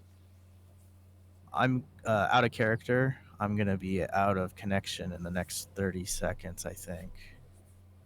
Maybe Okay. 1 minute. So you're planning to take one of the pods. I'm just going to let you know that as you walk near them, you see they're locked out. Oh, they're locked out. The other ones. Yeah. Is there a way that we can? There's probably no way we can get into it then. Can I attempt to hack it? Or would that require extra gear? Well, it would require you to be able to get inside it first, and it's locked. So you'd have to first try to break into it, and then you would have to try to hack it. This would be all trying not to raise attention. Would breaking into it involve heavy machinery? What would it be? Yes. Yep. I would say heavy machinery at a -2. Right, you two get in and ready into our pod. Okay. Alex, you arm the beam cannon. And, Much let's hope we can trust obliged. you. And then once they're in, I'm going to try and hijack this pod. Okay, give me a -2 on your heavy machinery. Okay.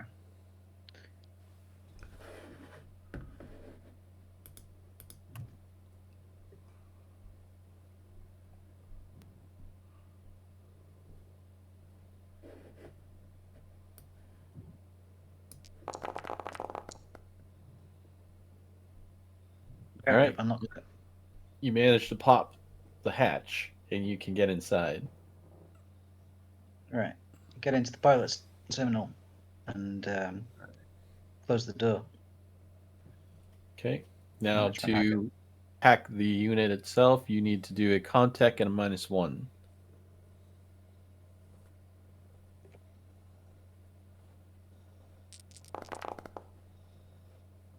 All right. You do manage to beat the encryption, and now you're able to pilot. Oh yeah. Yeah. Oh. Very good. Woo. This is why you take Dr. Headington with you. Yes, you're always full of surprises. All right. And to expedite, because we might lose Gaijin, I'm going to say you prep for takeoff. You manage to send the command to unlock and depressurize the bay. And as you're getting ready to depart, I need both of you to do a Can I use my Pilot pilot roll. roll? Oh, it just gets plus. All right. I don't It's know a if plus I can 1 make for this you. roll in time. Could you If make the you're roll in- for me, Sean? Oh, you want me to make the roll? Yeah. Okay. Just a standard piloting roll for me. Yep.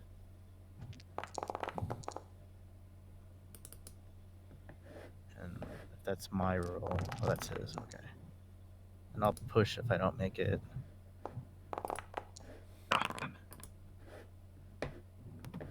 All right. So you made it, but you have a stress. So I'm going to roll your stress. You keep it together. Okay. But I guess the fact of having to break into the thing, Burger, you sort of get some nerves going on. Yeah, I'm sort of looking back and forth to the door of the bay, expecting Joe's to come in any moment.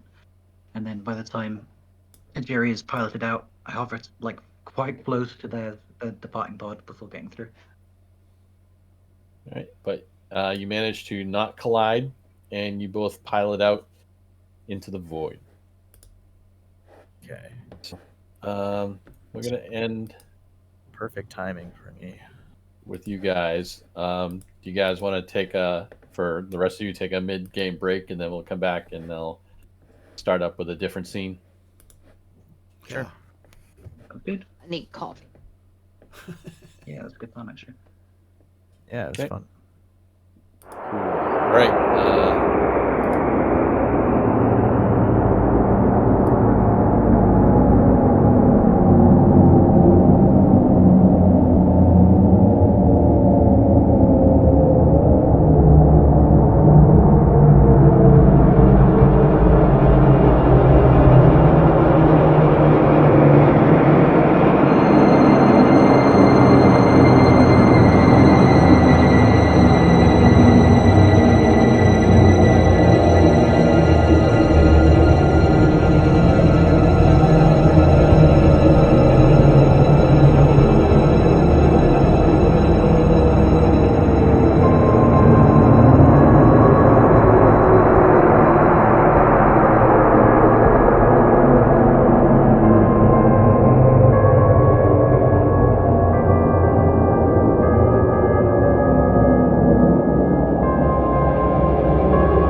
Preload scene.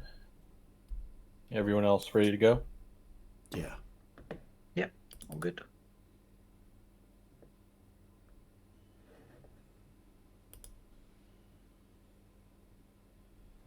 Okay, it looks like I gotta get rid of some of these tokens. See, Jerry is not there. All right. So this is a little bit of a time shift, about an hour previous to where we left off with Berger and Najiri. They had departed for the station. Let me just move a couple of things here, keep track.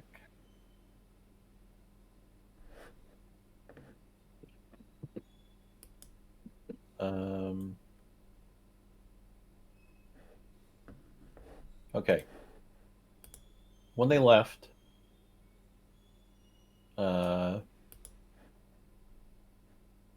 Professor Navarre sort of, has been hanging out in the galley, sort of like decompressing. Gray has informed you that they're trying to deal with the infestation on deck E. Jarmakowski, are you with Navarre at this point?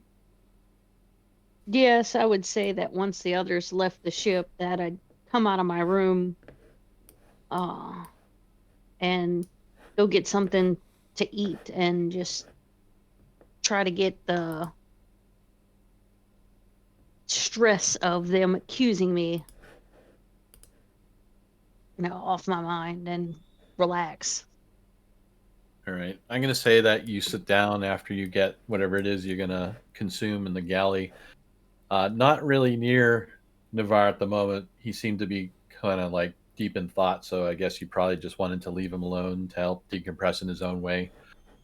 He does notice that you entered the galley, though, and after a little bit of time, he gets up and you see he's got a cup of coffee and like walks over to where you're sitting. He's like, "Oh, do you mind some company, dear?" Oh, please have a seat. He pulls a I could chair use up some company from someone who is kind. and he goes, "Oh, you flatter me, dear. I'm just trying to be a normal person on this abnormal adventure of ours, I guess." He sits down. Abnormal is an understatement. He sort of chuckles. I, I know it's not my fault personally, but I want to apologize for how they've been treating you. I can't stand that Berger is such a headstrong jerk sometimes. I don't know where he gets it from because he seemed, brilliant in his lectures and his papers that I've read. It's just I don't know. I don't know if he's prejudiced by anything, but I apologize for him.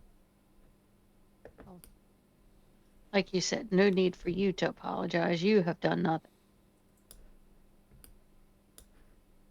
Now that we're here, somewhat safe, I guess. Well, nowhere seems to be safe now, but Hmm. makes me think of the scientific ramifications of what we've seen. It's actually, when you take the terror away, it's pretty fascinating, don't you think? Indeed. While the creatures still creep me out, it's still very fascinating.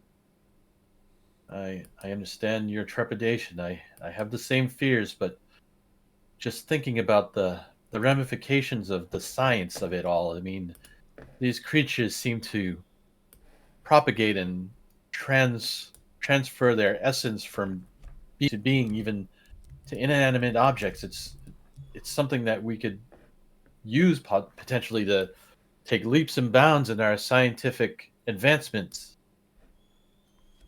Very, very, very.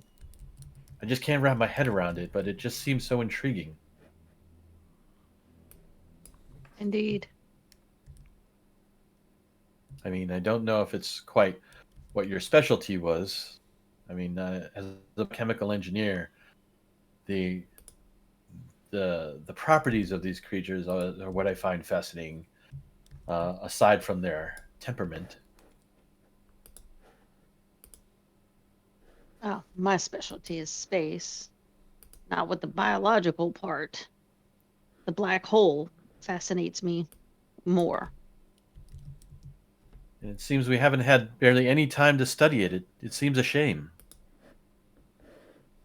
I know I'm hoping to take some of this time now that we're here to get my mind off of everything else and see what kind of things I can discover about it.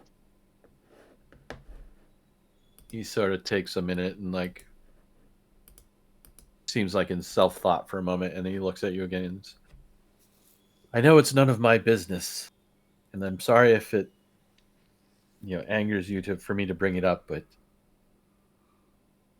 do you happen to know anything about what they were talking about with this Project Ironfish? I mean, were you able to glean anything from that information? Well, when we were on the station and in Mother, they found a drive underneath the Mother console. And upon further looking, they found some files, something called Ironfish, but it was all written in Russian. And I have forgotten all my Russian, being away from home for as long as I have been and from such an early age.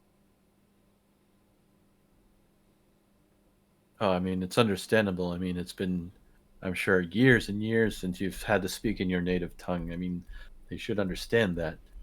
I can kind of see now where Berger is getting his animosity or suspicion. He doesn't seem quite on the level, does he? To you? No, I kind of wonder. Since he was the one that found the data, just happened to know to look underneath Mother to I find mean, it. I don't know if it's the NDDs talking now, but something seems rather suspicious about him, doesn't it? It does. He was so adamant to find that drive. Yes, I picked it up and I put it in my pocket. But afterwards, so much happened between when I picked it up and when we returned here. Clearly, my pocket came open and it fell out.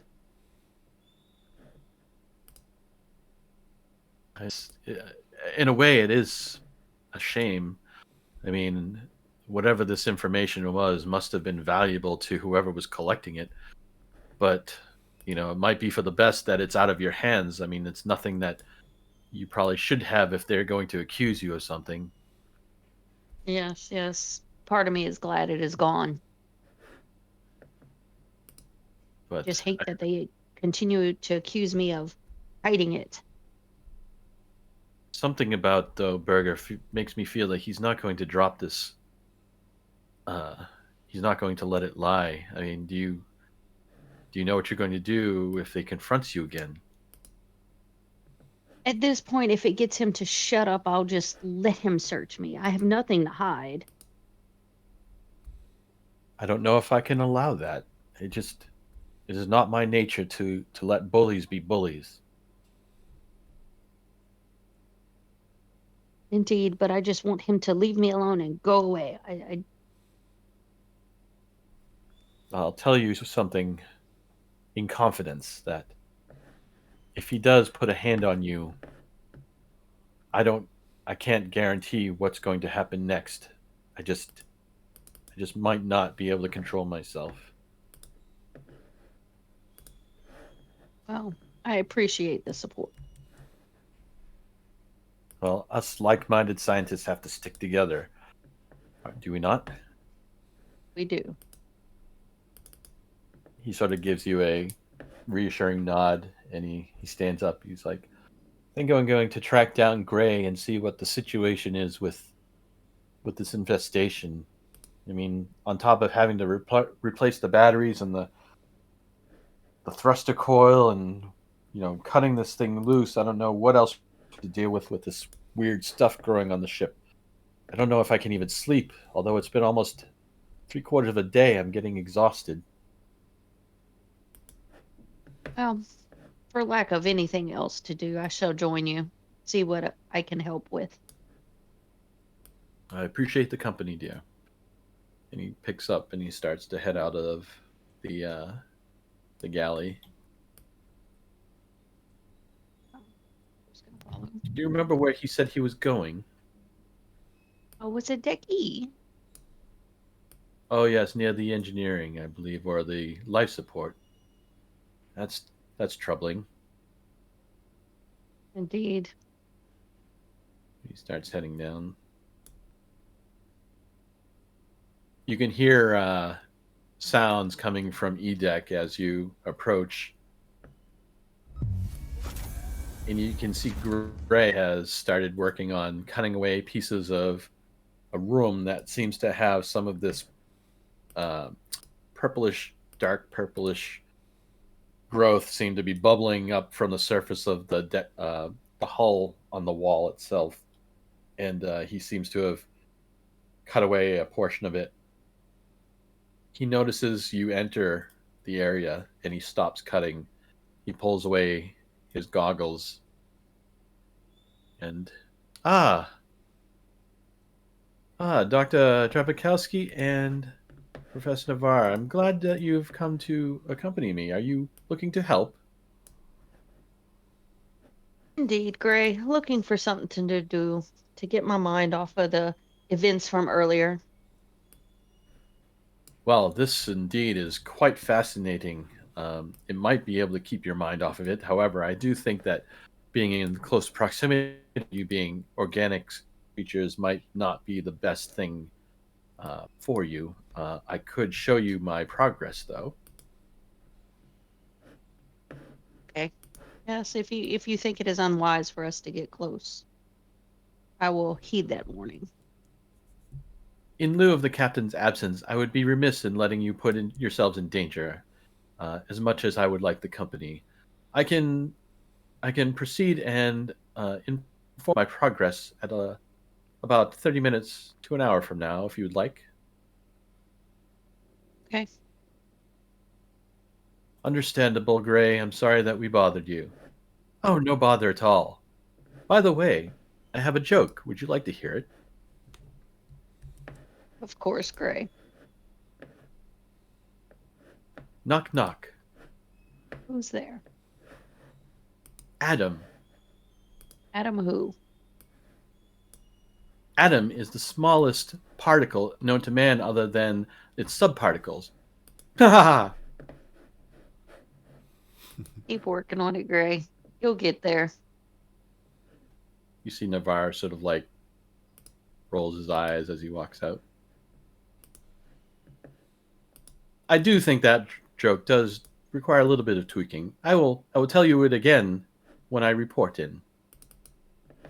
Okay. Ah, that android has quite the sense of humor, don't you think? Yes, at least he's trying, though. It's Give him an interesting. A for effort. If it weren't for him, I'm sure the captain would be quite lonely on this ship. Yes, he seems like he can be a good companion. Well, I'm going to retire to my quarters, dear. Is there anything you need from me? Oh, nothing at this moment. Thank you. I will only be lightly sleeping, if that at all. If you need anything, just contact me. Okay. I'm going to attempt to study the black hole and do what I was hoping to come here for. Well, I wish you the best of luck, and if you do find anything interesting, I would love to hear it. And he walks down the hall to his quarters. And then you're left alone to the sounds of the ship.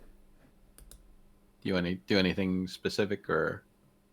I'm gonna go to wherever I would be able to see the black hole and access my computer to be able to write my notes and do my studies. Okay, so there is somewhat of an observation deck area on B. You go there. There's a spot where you can pull a chair up. There's a viewing port that has quite a view of the Ablassen black hole. As you sit there and start to compile your thoughts for your notes, give me an observation with a +1 actually.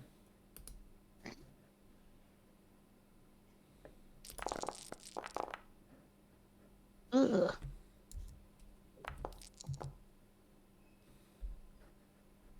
So it's fitting. You're sort of lost in thought as your eyes wander to the black hole out beyond the viewport. And something catches your eye that's something that you didn't notice before, but is quite noticeable now. There's a dark spot that's sort of like against, it's very obvious now that you're looking at it, against the red glowing plasma streams that are flowing to the black hole's accretion disk. It seems small, but distances and celestial anomalies and celestial objects, that the dark spot that you're seeing against the contrast of the black hole must be something huge but far away.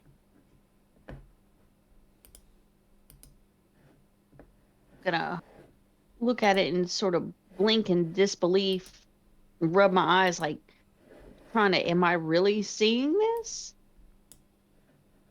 And it does not go away by rubbing your eyes. It is still quite apparent against the contrast of the black hole.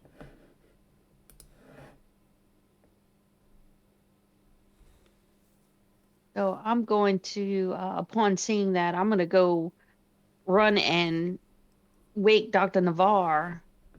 Doctor, please come. You have to see this.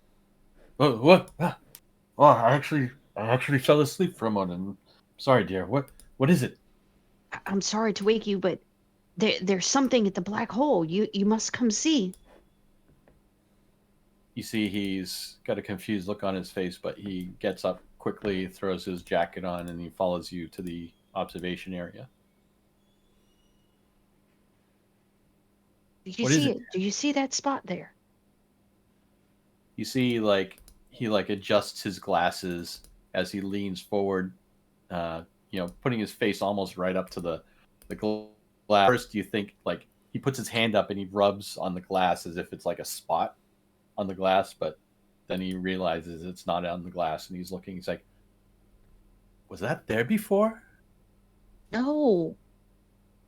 I thought the same as you, rubbing my eyes and wondering, am I really seeing that? Well, judging from the apparent size and the parallax from our distance to the black hole, that must be a large celestial anomaly. Exactly.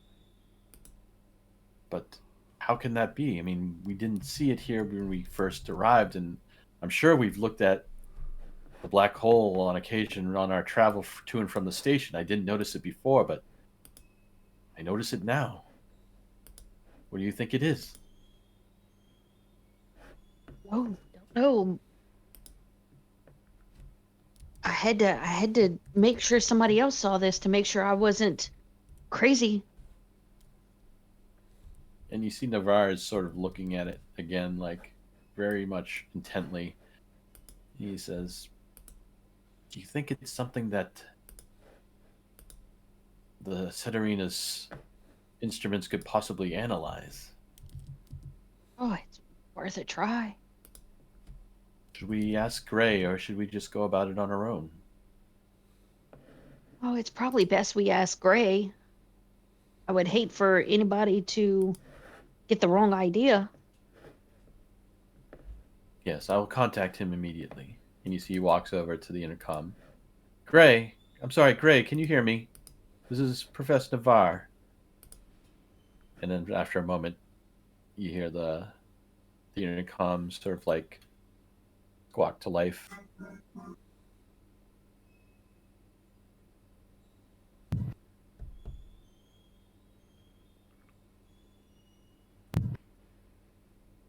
Gray here. Is there anything that you need of me at the moment? Gray, come up here. We need access to the ship's sensors. I will finish my final cut and be up on, and then meet you at A deck in 5 minutes, say? Yeah, but hurry, Gray. We want to check this out. Yes, I will be there shortly. And just so you know, I think the joke is perfected. And you hear the comms go out. I guess he's going to meet us at A deck. And Navarro starts to head up towards command center. Shortly after, Gray comes up the stairs. I'm sorry, ma'am, but I do have to unlock the con's nest for you. The captain would not want people having access to it without her permission. Indeed, that is why we called you. He unlocks the door. Please, feel free to use the ship's sensors at your discretion. I will have to be present, though, as the captain would want me so. Of course, that is no problem at all. Maybe you can help deduce what this object is in the black hole. Objects, you say? What object? Yes, see it out there? It was not Great. there earlier. Great. He looks out the bridge viewport. Why, yes, I do see a contrast against the black hole. It seems to be a rotating object. Now, you guys can't notice that it's rotating or anything. It just looks like a black speck, but apparently Android eyes have a better view of it. Yes, it does seem to be a large rotating object. Dr. Rotating, you Drabakowski, say? yes, it is seem moving. There's a gravimetric spectrometer there. Would you like to use that? Yes, please. And he shows you the console. I'm sure with your expertise you can operate this without minimal fuss. Oh, yes, yes, indeed. And you're familiar with this sort of like equipment. So if you'd like to use it, you can make a contact with a +1. Okay.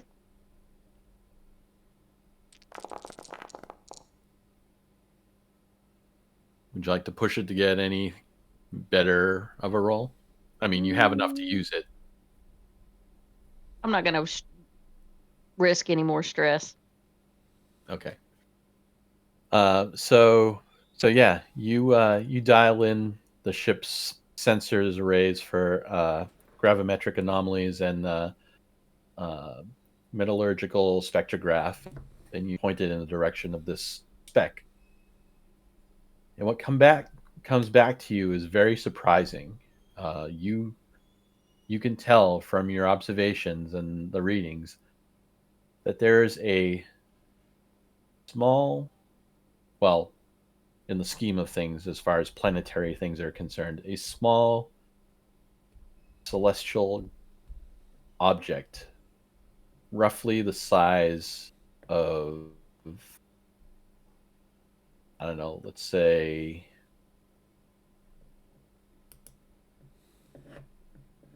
let me see. Trying to think of a good. Like a Well, moon? not that big, but definitely like a sizable chunk of like a European country. A small one. Let's just say Greece. Out there, tumbling in the distance.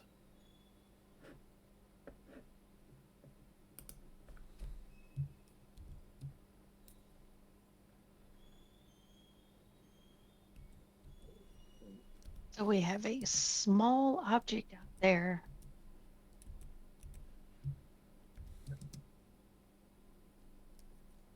Just tumbling around. Is it just like a random tumble, or Yeah, it doesn't seem to be anything like controlled, but it's, several, 1,000 kilometers in diameter. But it's far enough away that it only looks like a speck. However, you hadn't noticed it before, so by deduction, you would think it's closer. And I guess at this distance, we can't tell if it's, say, just maybe a large asteroid or a ship, anything. We can't deduce that yet. You can tell that it's, for celestial objects, it's small, but for its relative size to like Erebos and the Ceterina, it is huge. So you wouldn't think that based on your observations with the one roll, like it doesn't look like it's anything man-made, but you're not sure. But you don't know of anything man-made that's that big that you know of.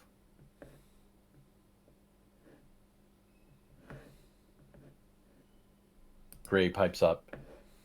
I'm checking the readings that you just took. It's quite fascinating, however, obscure at the same time.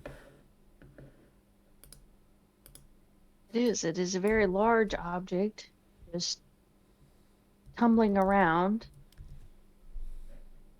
Interesting that we did not notice it earlier. That must mean it's getting in closer proximity to us. Indeed, we definitely need to keep an eye on this. It's very fascinating. Navarre seems somewhat concerned on his face. It's like,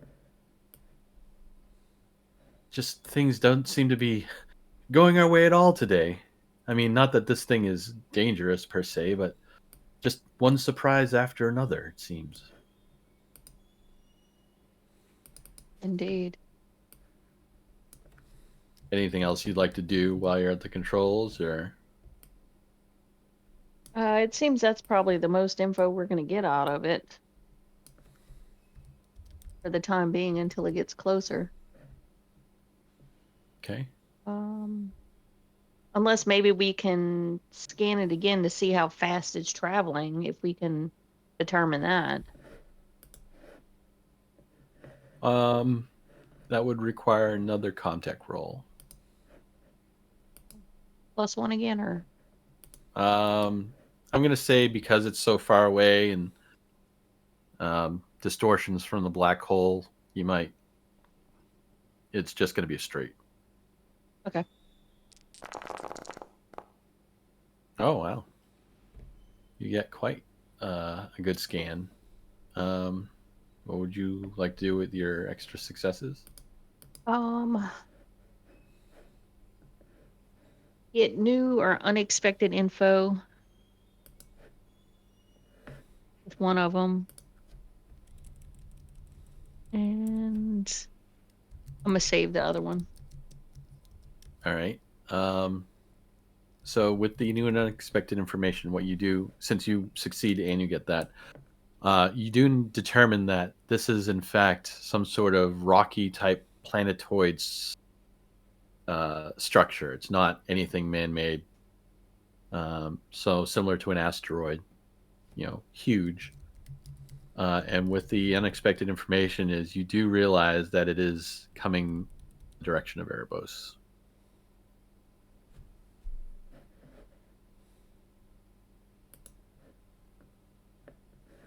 I'm going to relay this info back to Dr. Navarre and Gray, which I'm sure Gray probably already saw it. That now when I look closer, it's definitely a rocky planetoid, not a man-made, that we know of, man-made object, and it is moving closer to Erebos.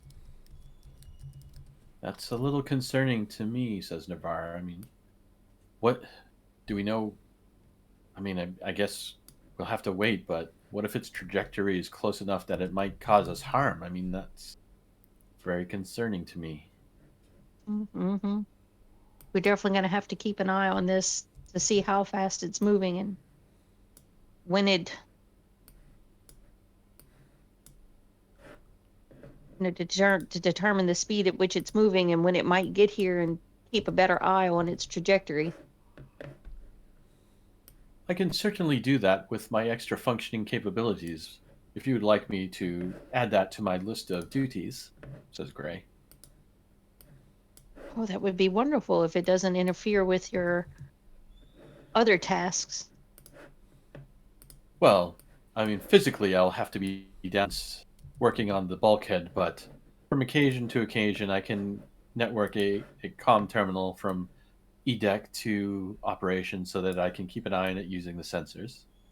That should be enough. I mean, it's not like constantly analyzing it is necessary, just every so often to check its position so we can plot its course. Yes, I will absolutely make it sure that that is one of my priorities. Is there anything else you would like us to do while we're here? We should probably notify the captain of our discovery so that they are aware if they have to leave the station quickly. Yes, I will try to reach the captain now. And he goes on the comms, but all you can hear on the bridge is like static. Did not seem to be able to make contact with the captain at the moment. It must be in an area that the signal cannot penetrate. Or we might be getting distortions from the black hole. I cannot tell for certain.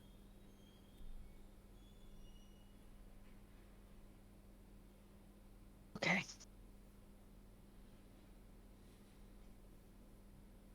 Anything else you want to do while you're on the bridge? All right. Well, we will cut from that scene then. Now, back to Luger and team. Let me just... This is definitely going to need a song change. I have yet to hear any music. Oh, can everyone else hear music? Yeah, we can hear music. I can. Mm-hmm. Oh. Very different than normal. Are you listening through one of the two computers that you normally do or don't, or is it me? Like, I don't know. Hey, Why that would be. Nothing's changed on my part. That's weird. I mean, I can't make it so it's Yeah, specific. I know. Yeah, I know. Plays. I'm not sure what it is. I'm going to refresh my screen. Of course, suddenly in the recording, we get wait. music if it works. Maybe I'm hearing music because I had another minimized. No, I've got nothing. Well, I just started. Okay, yeah, now I don't hear anything. Now that I turned off the audio and minimized web browser, I did it again. Hold on. Let me play something else.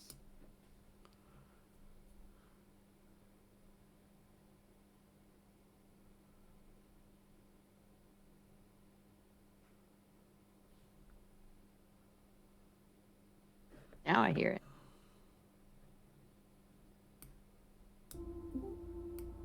Can you guys hear that? Yep. How about you, Andy? Hold on, I can hear it on the recording. Is the global volume control? Okay, actually it works now. That's weird. Well, it's working now, so. Alright, cool. Alright, preload. Alright, so again, this is sort of like another time jump back an hour once again.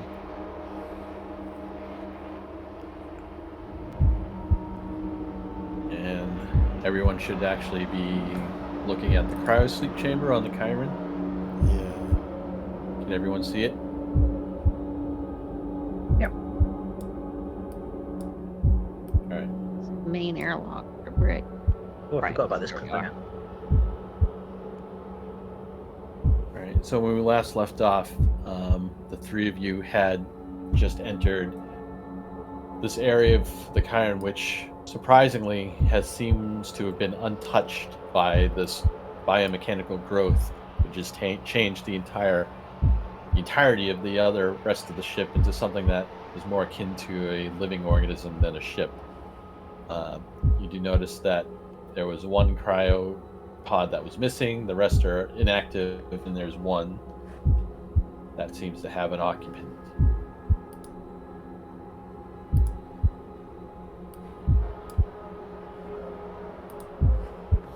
Yes, a sexy naked man, if I remember right. Yes.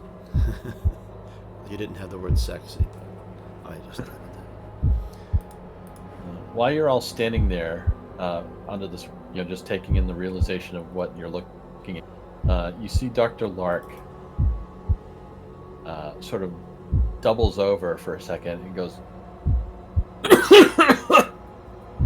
and as she goes to cover her mouth, what comes out of her mouth is sort of like a combination of white milk and like a iridescent purple fluid that like spills out between her fingers as she tries to cover her cough.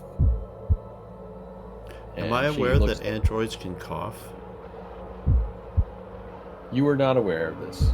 I would think none of you would think that there would be any reason or functionality for an android to cough, but Dr. Lark just did and coughed up that. And she sort of like looks at her hand and she kind of like flings the stuff to the ground and wipes her hand on her leg, and she's like, I'm sorry, I don't understand what's happening here. How are you able to cough? I don't quite understand, actually. Just it's beyond my computational capability at the moment as to why this should be happening, but it's been steadily happening since when we first stepped aboard the station, not long after we went through the arboretum, or the atrium, when we first encountered those large organic growths. We are surrounded by signs of transformation of the mechanical into the organic. My thoughts It exactly. does not seem impossible that the same is happening to Dr. Lark. When you finish speaking, Sajad cough, and a chunk of wriggling purple worms hits the ground. I do? You do. Yeah. When did you eat worms? I did not. Guess it didn't agree with your stomach. What the hell's going on? Well, we can't do anything about it now. We should try to figure out what's going on here. And she looks at the person in the cryosleep chamber. I say we wake him up. If we can. Are the controls still active? You do see the control panel on the side of the cryotube is lit. Is that where Lark is? That panel there? I'm going to say it's... Yeah, and she says, Captain, come look at this.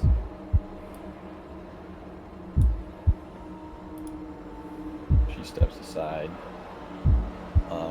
When you step up to the panel, Luger, you see bio readouts all in the green for this individual. There's some basic information. You do see it says PDT WY Cronus 08, and then a name next to it. What's the name next to it? Levine. Levine. Levine, does the name ring a bell to any of you? I'm not familiar with it. Neither am I. Luger, do a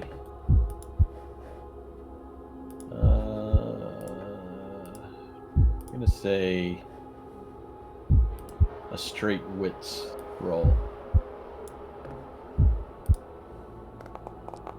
Hey, look at that. It's only 3 dice. But put me in the GM role, and that would be 0. All right, so yeah, something about the name does ring a bell with Luger.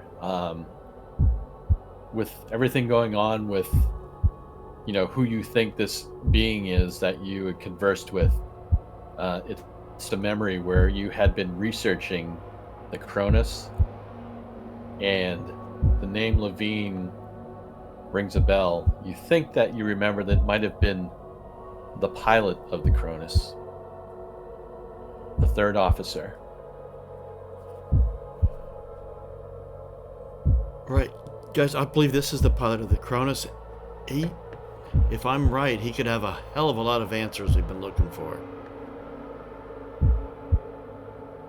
I say regardless, I mean, is there any indication is why, any sort of health status other than his vitals? Any notes? So you take another look at the information panel. There's another button that shows, patient condition. Would you like to gather more information by hitting it? I would indeed. So when you hit, another screen comes up, and some information pops up that says,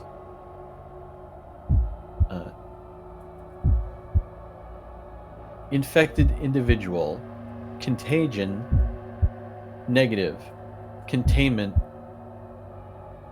operational.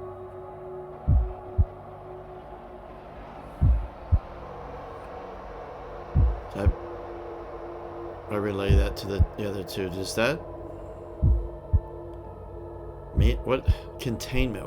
What would that mean? It's very cryptic, but I would think that it seems to appear that he might have been contaminated at some point, but that it's contained or being dealt with. I'm not sure. Well, if he's no longer contaminated, then we're safe. But then, does that matter? We're all coughing up stuff. Those are also my thoughts.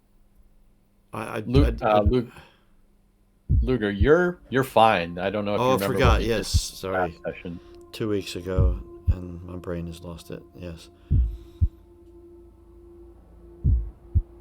Still, answers are what I want.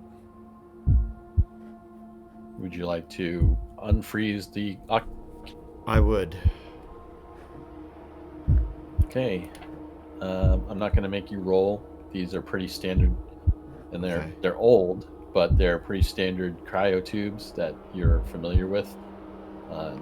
You activate the defrost sequence, and after a few minutes, you see that the frost has abated from the window of the occupant. And Was there any indication as to how long he'd been on ice? there doesn't seem to be at the moment, no. All right.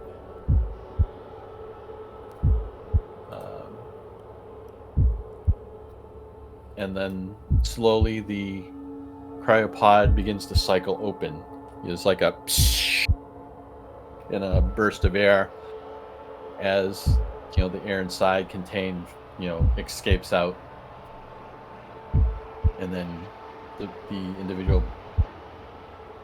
inside begins to slowly, groggily come to, and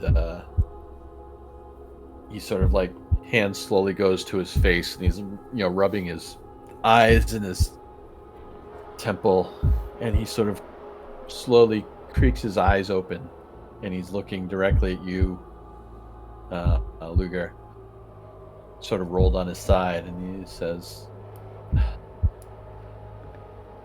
Allie, how did you change back? And then he sort of like ribs his eyes more, and he looks around, and you see he sort of is more cognizant now. He's like, wait, who are you people? As he starts to sit up. I'm Captain Luger of the Ceterina. Allie was my great aunt. I'm actually here to find out more information as to what happened.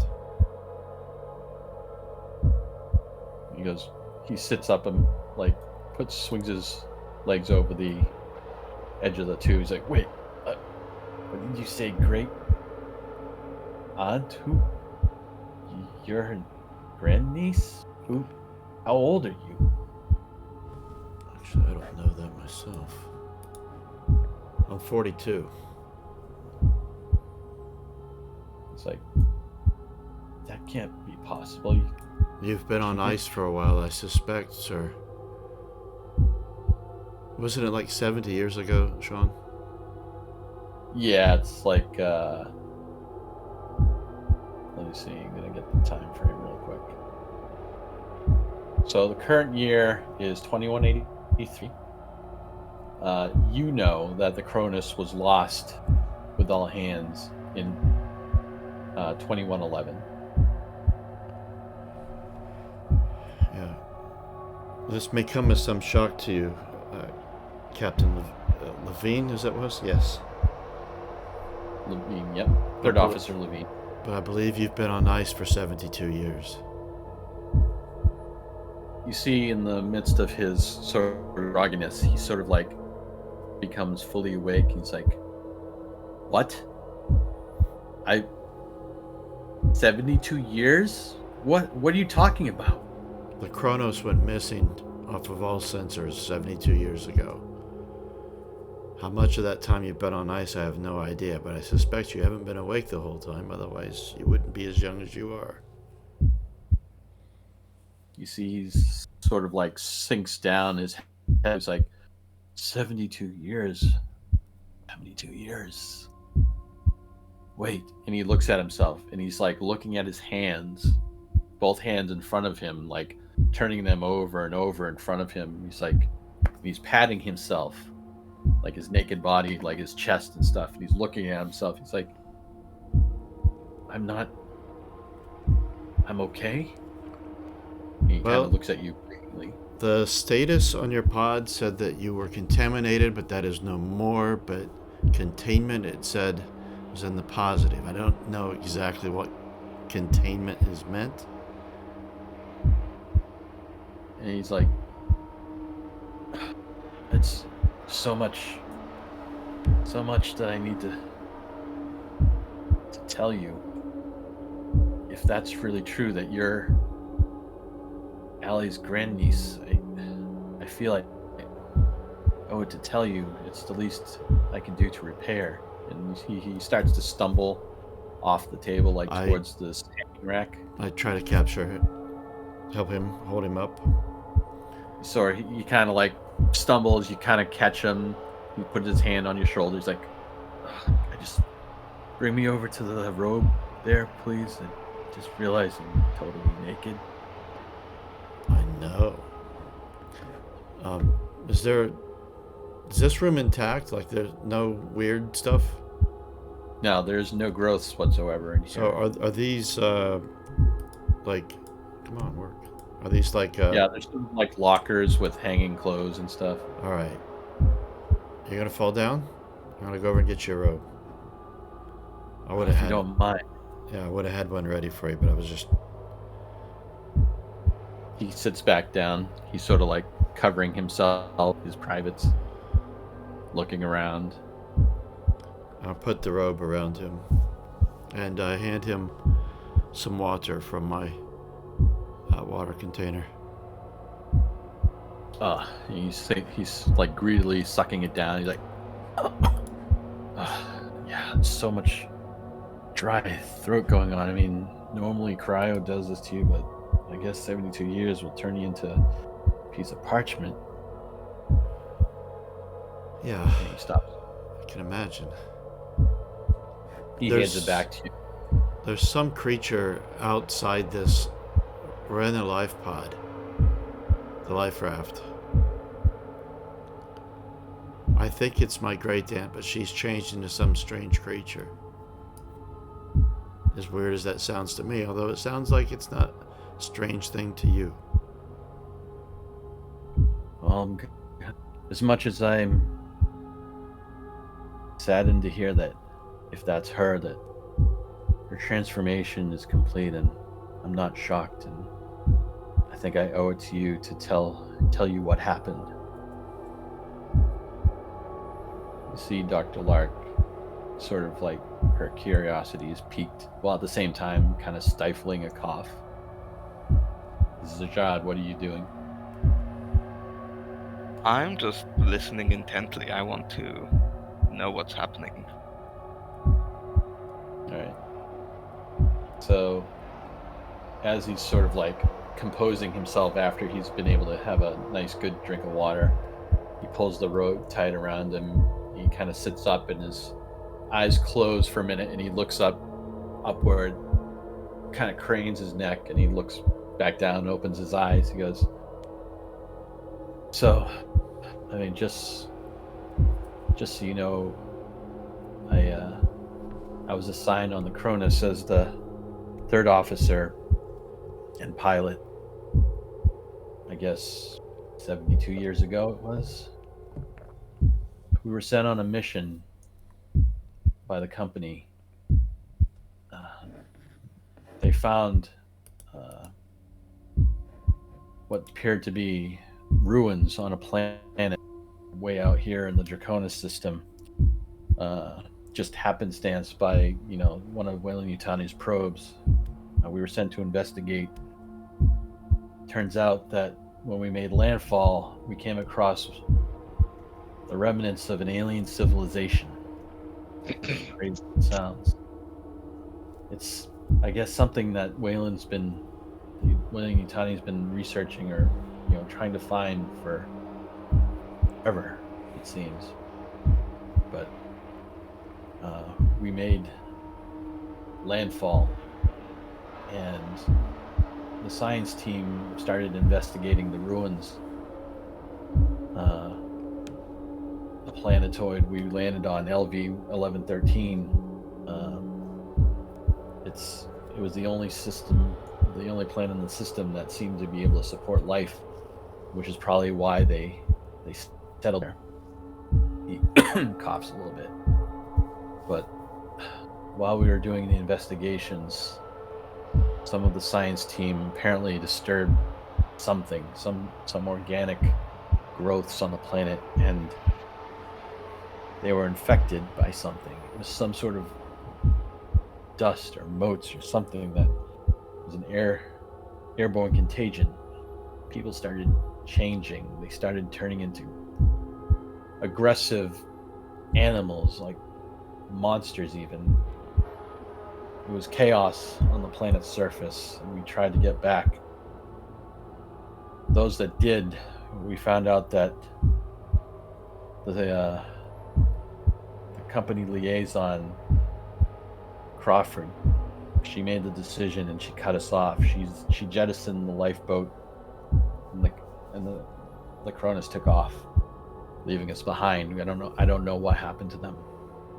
But Allie, your great aunt was one of the ones left behind with me and the rest of the science team and some of the crew.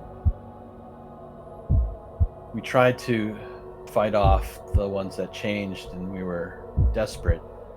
We were afraid that we were going to change too, and some of the scientists were able to makeshift some antidote from some of the relics that we found in the ruins. There were these urns, these things that had some sort of bio rewriting technology in it, some sort of organic gene splicing technology that, the company had a name for it. They called it goo, or the black goo or something. And they were able to retrograde an antidote. It seemed to work, so we all got inoculated with it. We nicknamed it the 26 Draconis inoculation for, in honor of our great discovery. But some of us didn't seem to react to it in the same way that others did, and the ones that had a reverse reaction started changing into something different. things that were happening to them. Things were bursting out of their bodies. Creatures. They didn't turn themselves, but they changed into something that birthed these creatures from their bodies. It didn't happen to me, and it didn't happen to your great aunt. But then we got another nice surprise being left behind. The scientists activated some sort of ancient technology while they were studying the ruins. Turns out it was some sort of stellar farming technology that caused gravitational flux in one of the 3 suns here. It went supernova. But before we were caught in the blast, we were able to lock down the Chiron and at least obtain orbit from the planet before it was destroyed. And he starts to hold his head. It's like, I'm sorry, it's just a lot. It's all just flooding back and coming back to me. He sort of composes himself.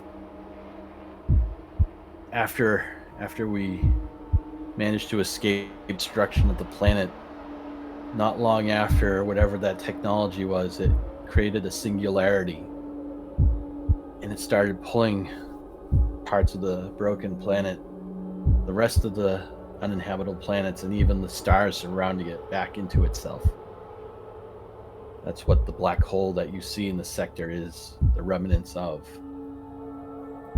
And then something in that accretion disk affected your aunt and the others that made it aboard the Chiron before the collapse into something else. They started to talk without their mouths. I could hear them in my head.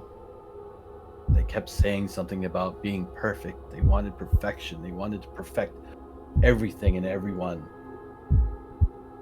They changed quick, but your aunt was one of the last to change. She told me that I'd come here. She said that she knew something about cryosleep, that we were something in cryosleep they couldn't see. They couldn't sense me. I was basically invisible. And the last things I remember was that before she put me down, she said that she was going to disable Chiron's FTL because she couldn't let the rest of them escape the black hole. She wouldn't. And that's the last thing I remember. And you see, he just kind of sits there and thought. What? It's been 2 years. I completely forget. What was it that she was wanting us to get? This more chemical? Yeah.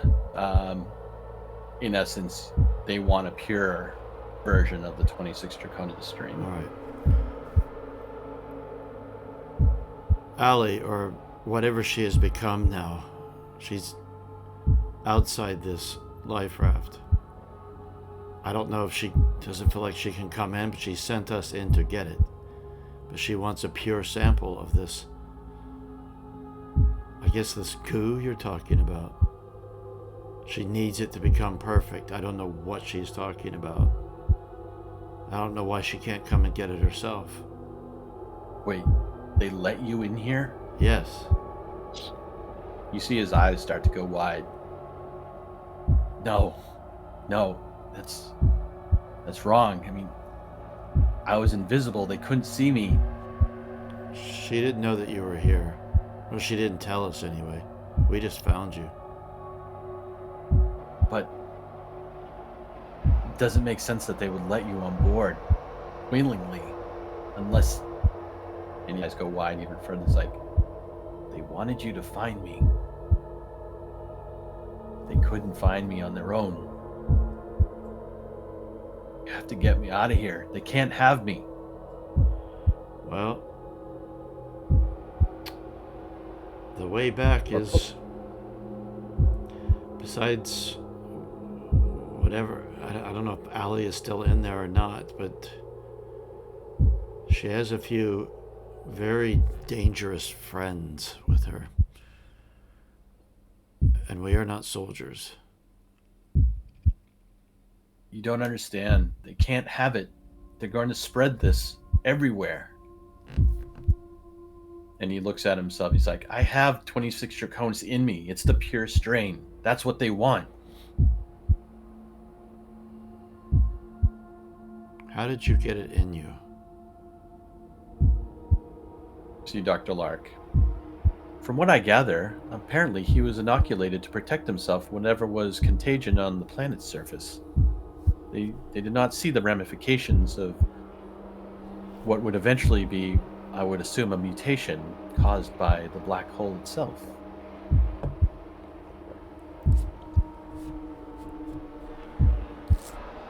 The mutation.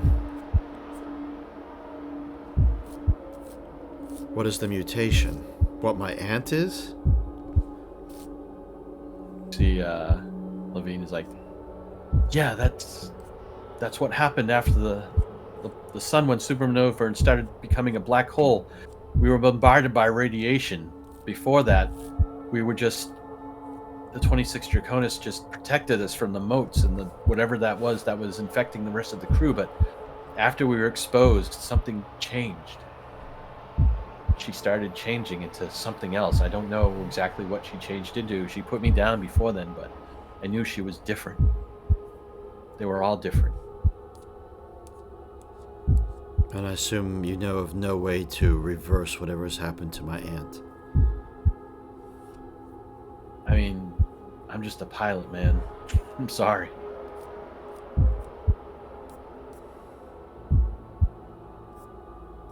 But I know that what is in me can't get into their hands.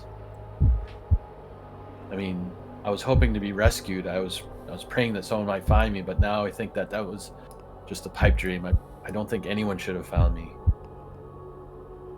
Well, I'm not sure we're much of a rescue team because my ship is wrecked and is currently metamorphosizing into some weird biomechanical creature, machine. I have no idea. Wait a minute. Your ship, is it here? Are we on it? No. What is this? You're still in the lifeboat. It's been pulled into a space station. A plasma collecting station. I have a plasma hauler. We were sent here to investigate these lights and the anomaly, and then we found all kinds of strange creatures. We nearly lost our lives, us three. We're separated from the rest of our crew. It's a prison sort of station. I don't know if you're aware of that, and the inmates are loose. It's all shades of good news. He starts shaking his head. I can't. It's just too much. I don't know anything about what you're talking about, but if you have a ship, does it have an FTL drive? It does. But my ship at the moment is non-functional. He's like,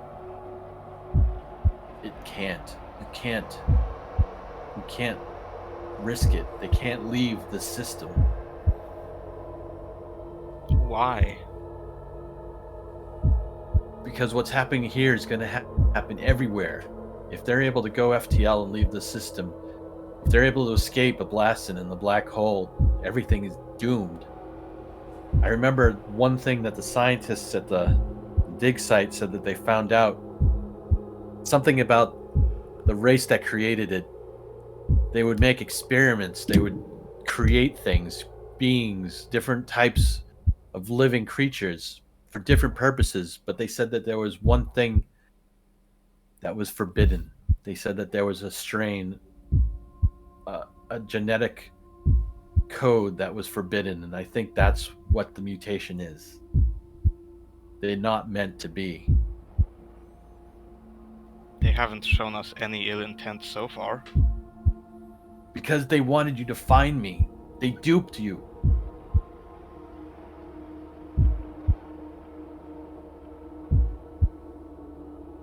It's like, well, that does make some sense. If they could not find this individual, and procure the pure strain of Draconis, they would wait for someone that could. And they would obviously offer something that we would want in exchange. And then she pukes up again. What have they actually offered us? So, out of character, when you guys spoke with the beings for the first time in the area where the two creatures were with it, and they spoke to you, you sort of, like, they didn't actually speak per se, but what you gathered is that everything that's going to happen after they get what they want will not affect you. You're basically going to be spared. Right. What is it about this cryo chamber that makes them not able to see you? What is the chemical make? I don't understand. It's a cryo chamber. Hey man, like I said, I have no idea. I'm just a pilot. So if you step up... Your aunt was the one. I mean, hell, if they might know that I'm here now, that I'm awake. Maybe it's something to do with my brain, the way my brain works when I'm asleep versus when I'm awake. By waking me up, you probably alerted them all to my presence now. It might be too late.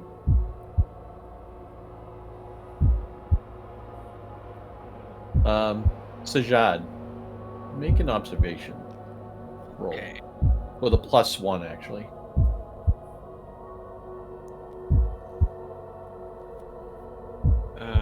Can you remind me, because it's been a while, I go to my sheet and then I can right-click to get a thing? or... Yep.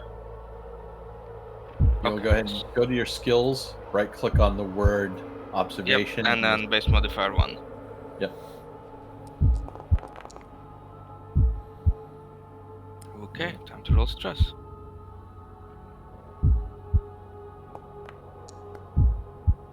You see it, Right. but it scares the shit out of you. This acts thematically well for what I'm about to say. So, while Levine has been talking, Sajad, you specifically are looking at him, and something about what you're seeing starts to make you tremble. Before anyone else notices, you see his skin start to pale before your eyes. And almost as if with X-ray vision, you can see his veins turning black underneath the skin.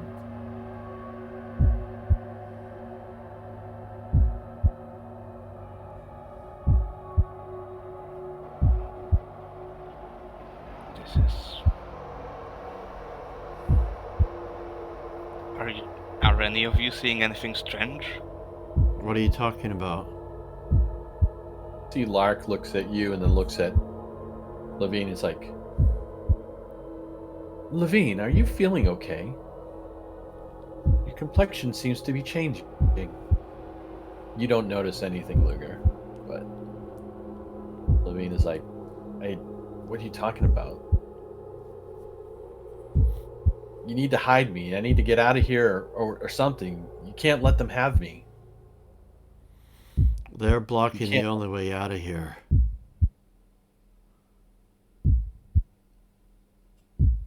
To hide you is to leave you in this cryo chamber. Shall we put you back into cryo? I don't know if that's going to work or not, but Well, it has. wait, are we? For 72 We're still on the years. Chiron. You're on the Chiron's lifeboat, which is setting in a hangar of a station. It's like, wait, so this is cryosleep. So that means he's sort of like using his finger to kind of trace a map in front of his face, imaginary map. It's like, wait, so the astrophysics lab should just be out the corridor to the right, correct? Yes. Yeah, although it's overrun with bioorganic material or biomechanical material. We can't access any of the controls. But did you notice an escape hatch? Oh yeah, but I assume it's all plastered over with this weird substance. I mean, it's worth a shot. I mean, if they're waiting for me at the front door of the pod, I mean, that's the only way out of here. But Do I recall? Did she have creatures with her? And I thought there were two on top of the lifeboat. Do you guys remember? I say that to Lark and Sajad. Those two So Lark tentacle would say- creatures. I don't recall any creatures on the top side of the station. I mean, the top side of the Chiron. Although, granted, I traveled to the side. So, Jad, you traveled over the top. Did you see I anything? do not recall. I don't think so. And was it 0G out there? I cannot remember. Yes. All right.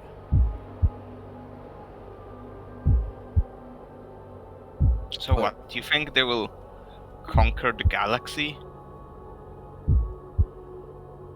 They don't think anything's worth living unless it's perfect. What do you think?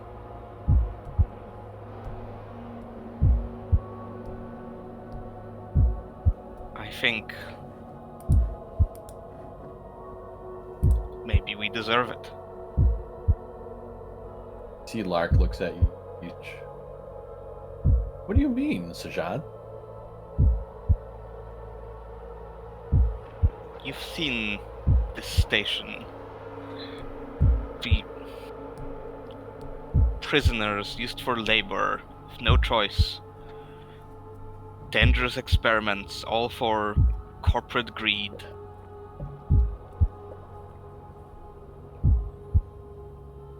We must change. The world just keeps getting worse and worse and worse and worse. And we are rushing headlong into this. Levine turns to weird, like, sort of like, what the hell is this guy talking about? And Levine turns to you, Luger's like, is he your crew member? What is he talking about? Why is he siding with them? I don't know, actually. But you see, wait, we're wasting time. We gotta get, and he starts to step up, and you see, immediately as he's hitting the floor with his feet, he starts to tumble over. Levine, I don't think you're well. What do you do? Looks like he's about to tumble over. I keep him from tumbling. Alright. Or I So try as you to, catch anyway. him, as you catch him as he's about to fall over, as soon as he hits your body, he immediately screams in pain. You see his eyes roll back into it, and all of a sudden his entire body just kind of flops on you like a batch of pudding. Like it sort of like explodes over you, and there's nothing left of him except this like weird blackish purple ochre kind of pudding that's covered your spacesuit and now is dripping to the floor. Brilliant. Your stress goes up 1. And I look like Barney.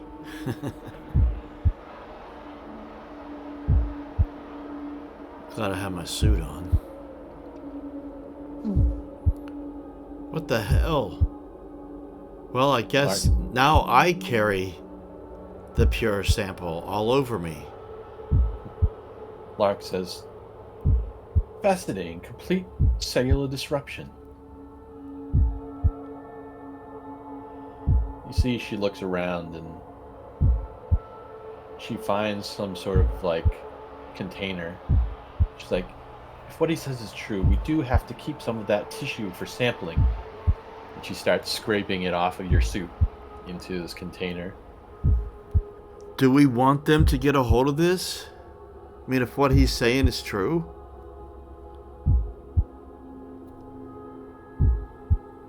Well, we might want to have it as leverage, at the very least.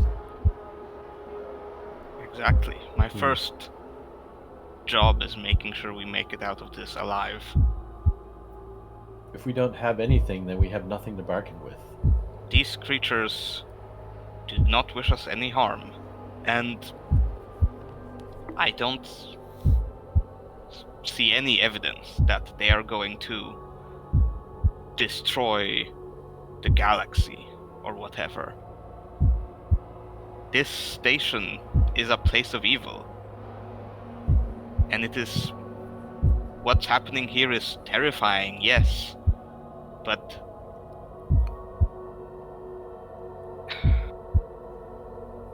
if this place of evil is being destroyed, surely we must show them the best, not the worst of humanity. See, Lark looks at you, Sajad, sort of quizzically, and says, I'm curious, Sajad, do you mean that this is a place of evil due to humanity's encroachment or to the creature's encroachment?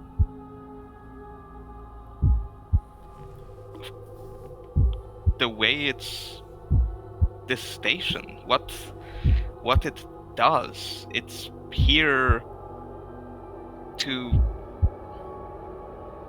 It uses prison labor for profit, and then we were sent here to try to harness the first contact with,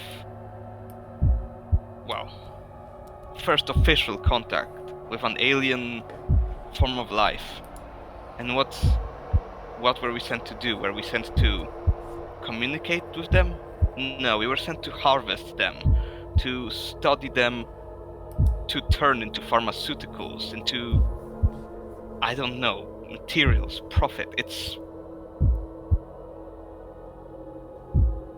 If this is what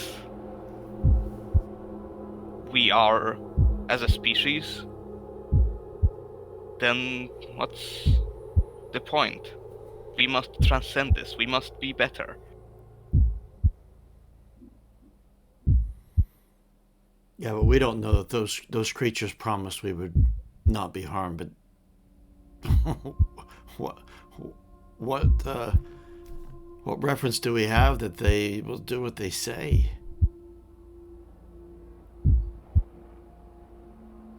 I mean, we're dealing with a species unknown to humanity. We have no idea their intention, their culture. Whatever, they were into some really bad stuff here at this station, using these prisoners as test subjects, perhaps? Or maybe it was just happenstance that they captured the Kronos lifeboat.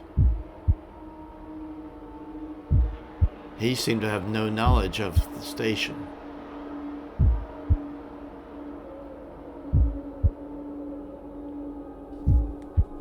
Weyland-Yutani knows what it's doing.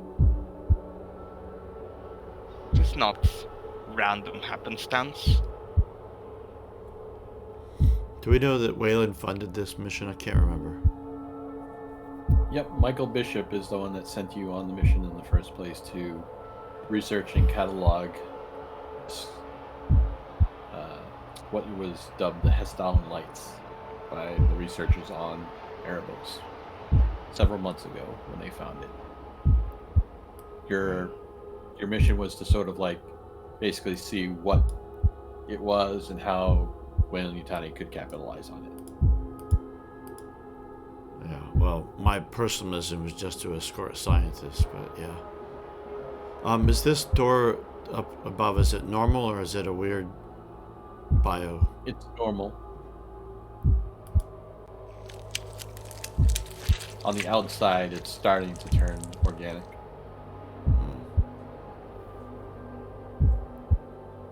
Captain, I think that we should at least hold on to this and tell them that we have not found 26 Draconis until the time is right. That is at least some leverage. Because we have no guarantee. Up until now, the only thing we are assured of is they want us alive to get this. Once we give it to them, if we give it to them, we don't know that they're going to keep their end of the bargain. and our lives may be forfeit. So what you speak is wise. And then she says, also, and she turns over to you, Sajad, are we guaranteed that we're all going to stick with this plan, that we will not tell them we have 26 Draconas? Looking straight at you, Sajad.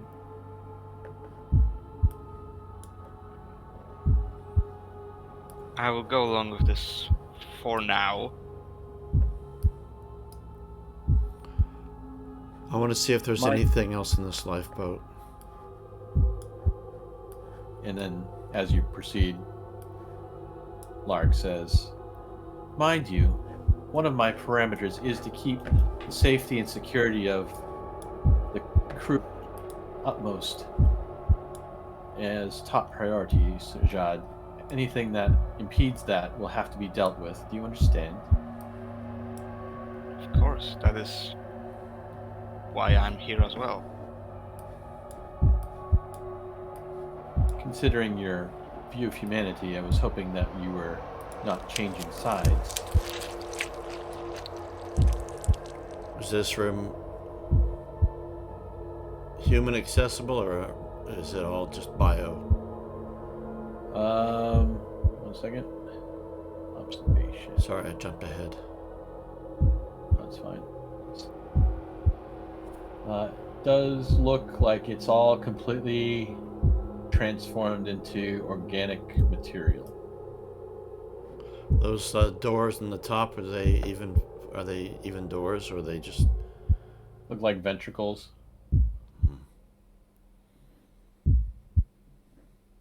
Just want to go up to one. Is there a way to open it? As you near it, it just opens automatically. And you can see that is just a pocket of, fleshy void beyond. Yeah. It looks like there might have been maybe windows there at one point, but it's sort of like been opaqued and turned into sort of like a cloudy eye material. I want to go to each one of these to see if they all open and if there's anything different. I just want to give a once over. You're pretty much all the same. Looks like the inside of a dead eye. This is gross. Let's get out of here.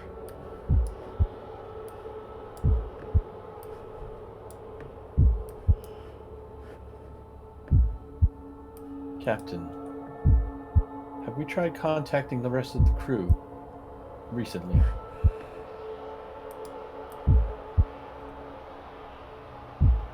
No, I have not. I think we might want to tell them what our plans are in case they are questioned by similar beings. Can these beings intercept our transmissions? This particular room is very, very dark. Formerly an airlock, but just looks like another organic chamber. One of you give me an observation.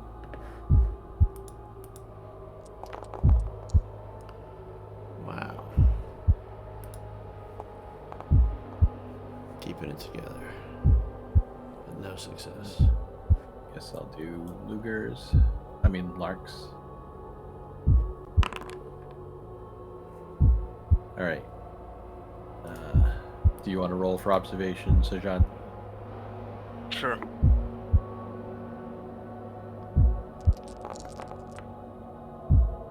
Alright. So both Luger, your sort of eyes are trying to adjust to the dark in here, but for Lark and Sajad, maybe because they're being more observant or maybe because of what's happening to them, you notice a dark shape in the corner. It's one of those creatures just nesting and unmoving in the corner. I don't see this. No. You see Lark puts her hand in front of you to kind of keep you from walking in and goes, Wait, one of those creatures is in here. And she points in the corner, and as the light sort of, you adjust your eyes to the light, you can see it now. And it's not moving? No. It's sort of like sitting on its haunches, its knees like pulled up to its chest, its hands wrapped around its legs, all the way back around to its back, and its head is bowed with like the back of its head pointing straight to the ceiling. You should probably leave it alone. I think so for now.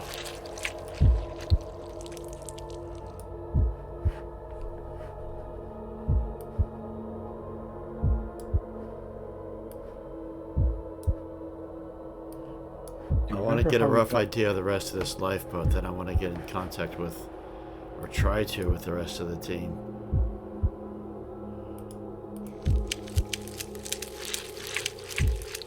Do nothing for us. Again, it looks to be like transformed into some sort of weird organ, like a kidney or something in there.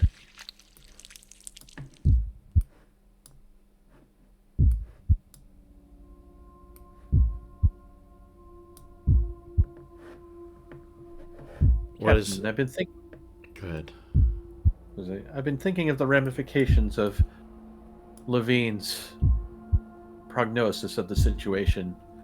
Since we do have the only semi-functional FTL, does it not bode to wonder whether we should actually fix it or not, based on the severity of the threat? It was what went through my mind when he was saying that, assuming everything he said was true. And one thing that lends some belief to him is what he described to the actions of my great aunt, of her disabling the FTL drive to prevent the contamination from spreading. That is exactly what Allie was like.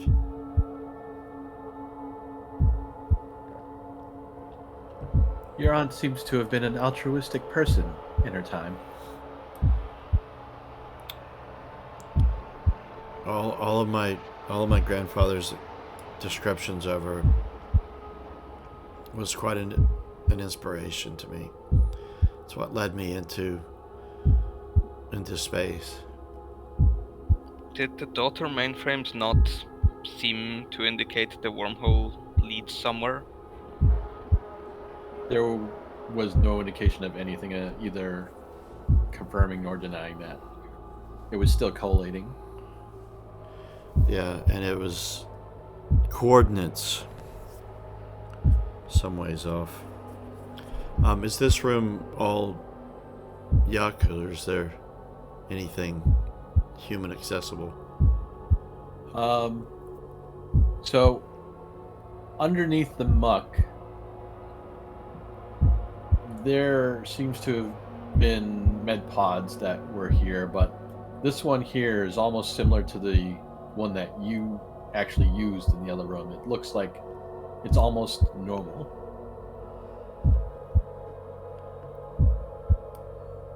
Sajad, perhaps you need to get inside it. If you're coughing up stuff like I did, it fixed me.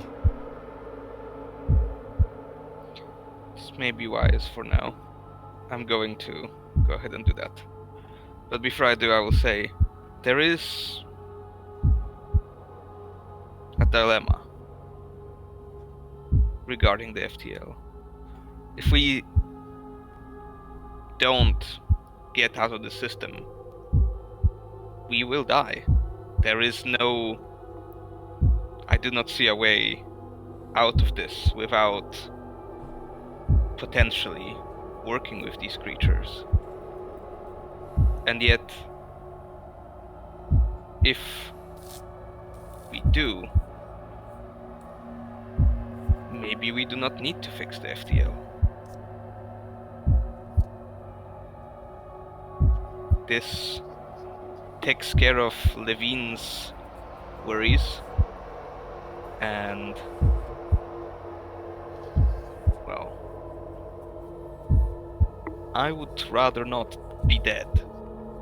You put your own life above the rest of the entire human race? Billions of people. If we don't fix the FTL, as Dr. Lark suggested, then whatever happens here stays here. Yes, but you just said if we don't, we will die. There's a finite amount of food. We can't just live here forever on this with all these creatures.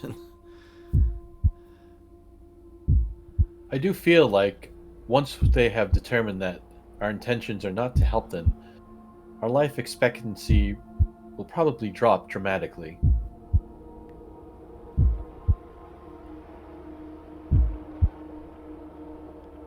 Yes. So, John, let's get you fixed up at least. Okay. So it does require that you get out of your spacesuit Okay. Yeah, I'm gonna do that. and you climb in and Yep. do you operate it, Luger? I do, yes. Okay, give me a medical aid roll with a -1 because of all the growth around the controls. Oh boy, this isn't going to go well.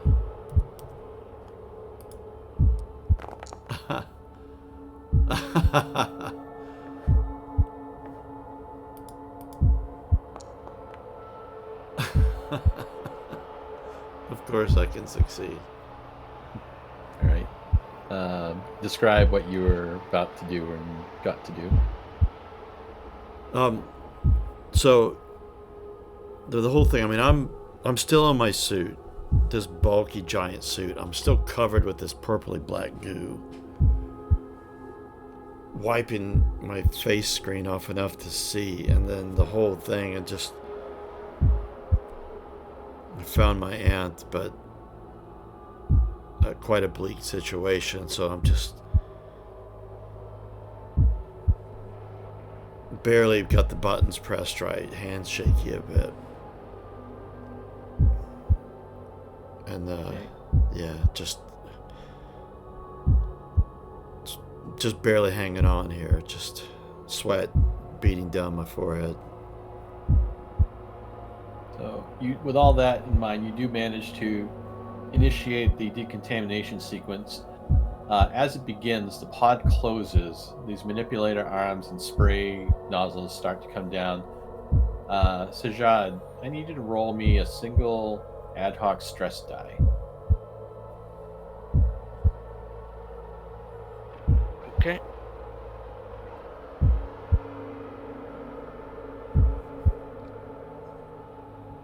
I think I clicked it, but it did not go.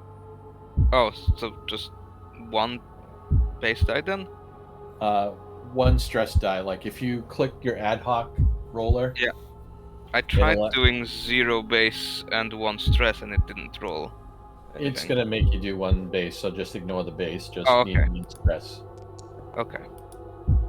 There we go. Woo! As a GM, I am so happy. All right. Ignore what that's saying, but Okay. as the unit begins to work, you hear a short. Zzz. One of the arms inside the medical scalpel arm malfunctions. Roll on your critical injury table. Where can I see that? You can click on health. I think. Yeah, click on the word health. Okay. Oh my god! Excellent. Oh my god! Oh my god! That's perfect. No, that is perfect. As soon as you look up, you see. Well, you can describe what happens. Go ahead. So I think, I'm there with trepidation. I'm still thinking about, having a bit of a moral crisis here, the moral dilemma. And then because I also don't feel like maybe this is a bit of a divine transformation that is happening, but I do decide that I'll be more useful if I'm decontaminated, and then I start getting a bit claustrophobic, and then the scalpel just goes right into the fucking brain. Luker screams. Yep, you see the inside of the pod just cover the inside glass with blood as it spurts out of the head. I feel like I need to make a panic roll. Yeah, that's probably a good idea. Somehow keeping it together, but I am shaken. You hear audible moan and like shriek from behind you as Dr. Lark recoils as well. I thought we were helping her. The hell? And even though there's maybe 10 minutes left until the regular end, I'm going to end the session here. That seems appropriate. That was perfect. I really wanted like the last interaction to be kind of like before going into the metro to be kind of like a think about it sort of thing. Like trying to be reasonable in this. Excellent. Oh my god. Hey, who's next to Decon? So, yeah, that's like one of those moments you dream about, Andy, right? During the session. Yeah.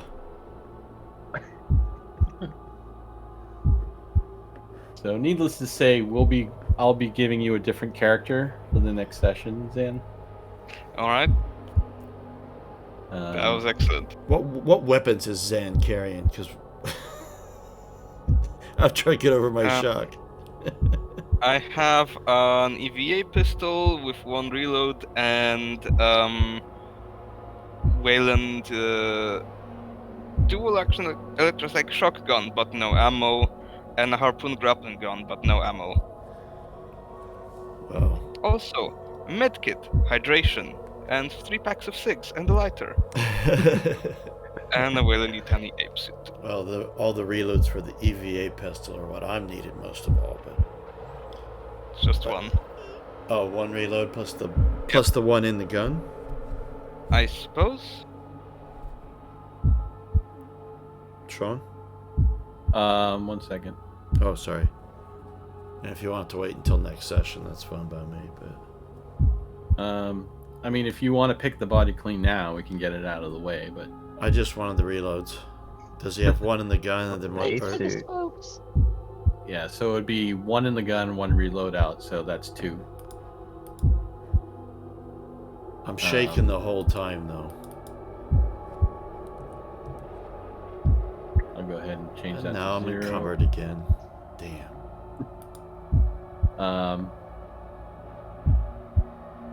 There's a whole bunch of other stuff he has if you want, but we probably should just go into that in the next session. No, Unless all the do things now. he listed are things that I don't need. I'm not trying to be a thief. I'm just trying to survive. Maybe a med kit. I've already got 1, so never mind. If I'll be up to Lark. Let's wait till next time. Let's see what Ella decides. Yeah. All right. I think for thematic impact, that was perfect. Absolutely. Like, I totally see that happening in a movie while this is happening. Mhm. Just as you're making up your mind as to whether or not to betray everyone.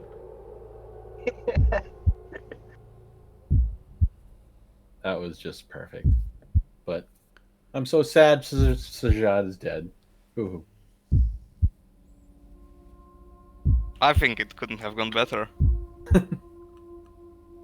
No, you're right. You couldn't.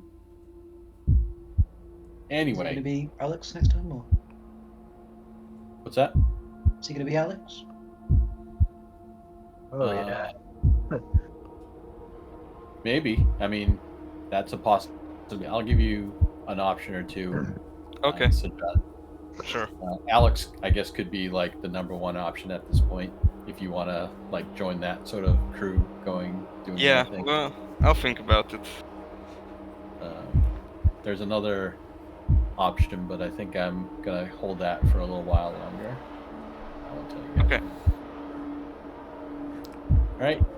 Hope you guys enjoyed that session. Really good, yeah. Yes, Yeah. indeed. Thank Good you. one. Mhm. I think there was definitely some good amount of exposition. I think a lot of secrets have been revealed.